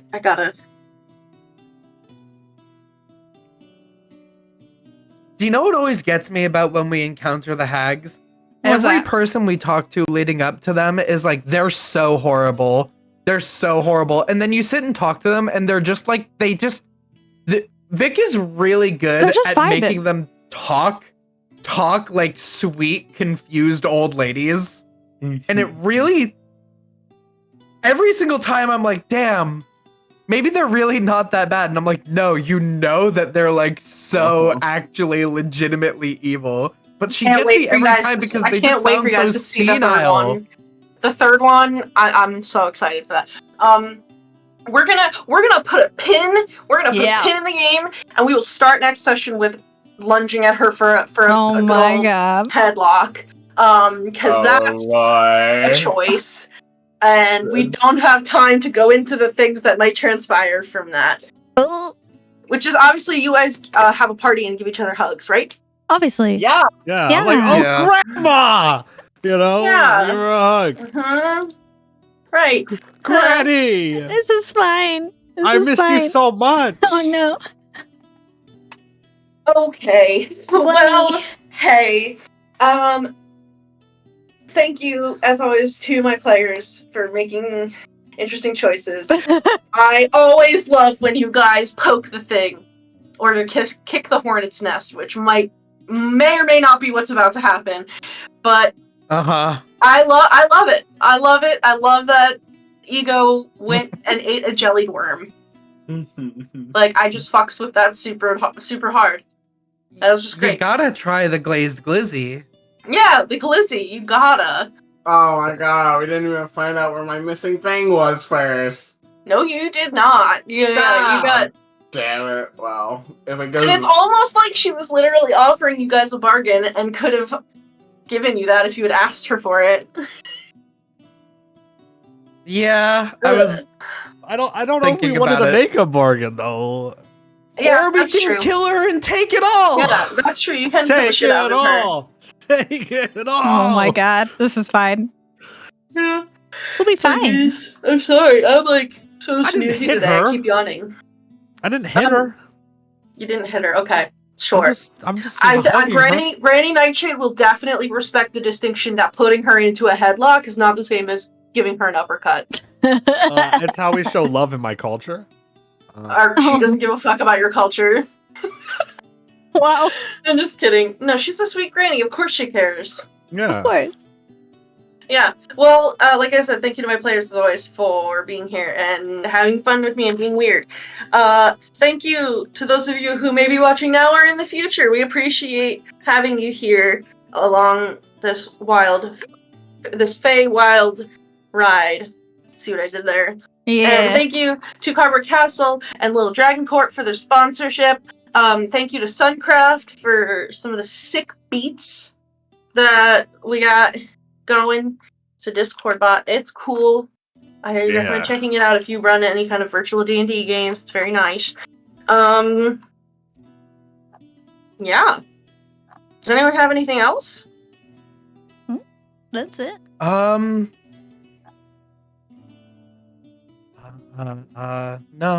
I thought next game was gonna be played on Valentine's Day, but it's the day after Valentine's Day. Well, you know what? I love you guys 365 days of the year, or 366 this year, since it's a leap year. Hell yeah. It is a leap year. Yeah. And you know what? Maybe Saint Valentine will bless all of you with love, That'd and be nice. you won't get super murdered. You won't get super murdered. Oh, no. I think we're fine. This is fine. It's fine. This is fine. We're fine. Yeah. Oh, hey. We've got contingencies. Do we? So, yeah. The next time you're going to headlock, possibly suplex an old lady, don't forget to add your proficiency bonus, and we'll see you back here next time. Love you, bye. Love you, bye.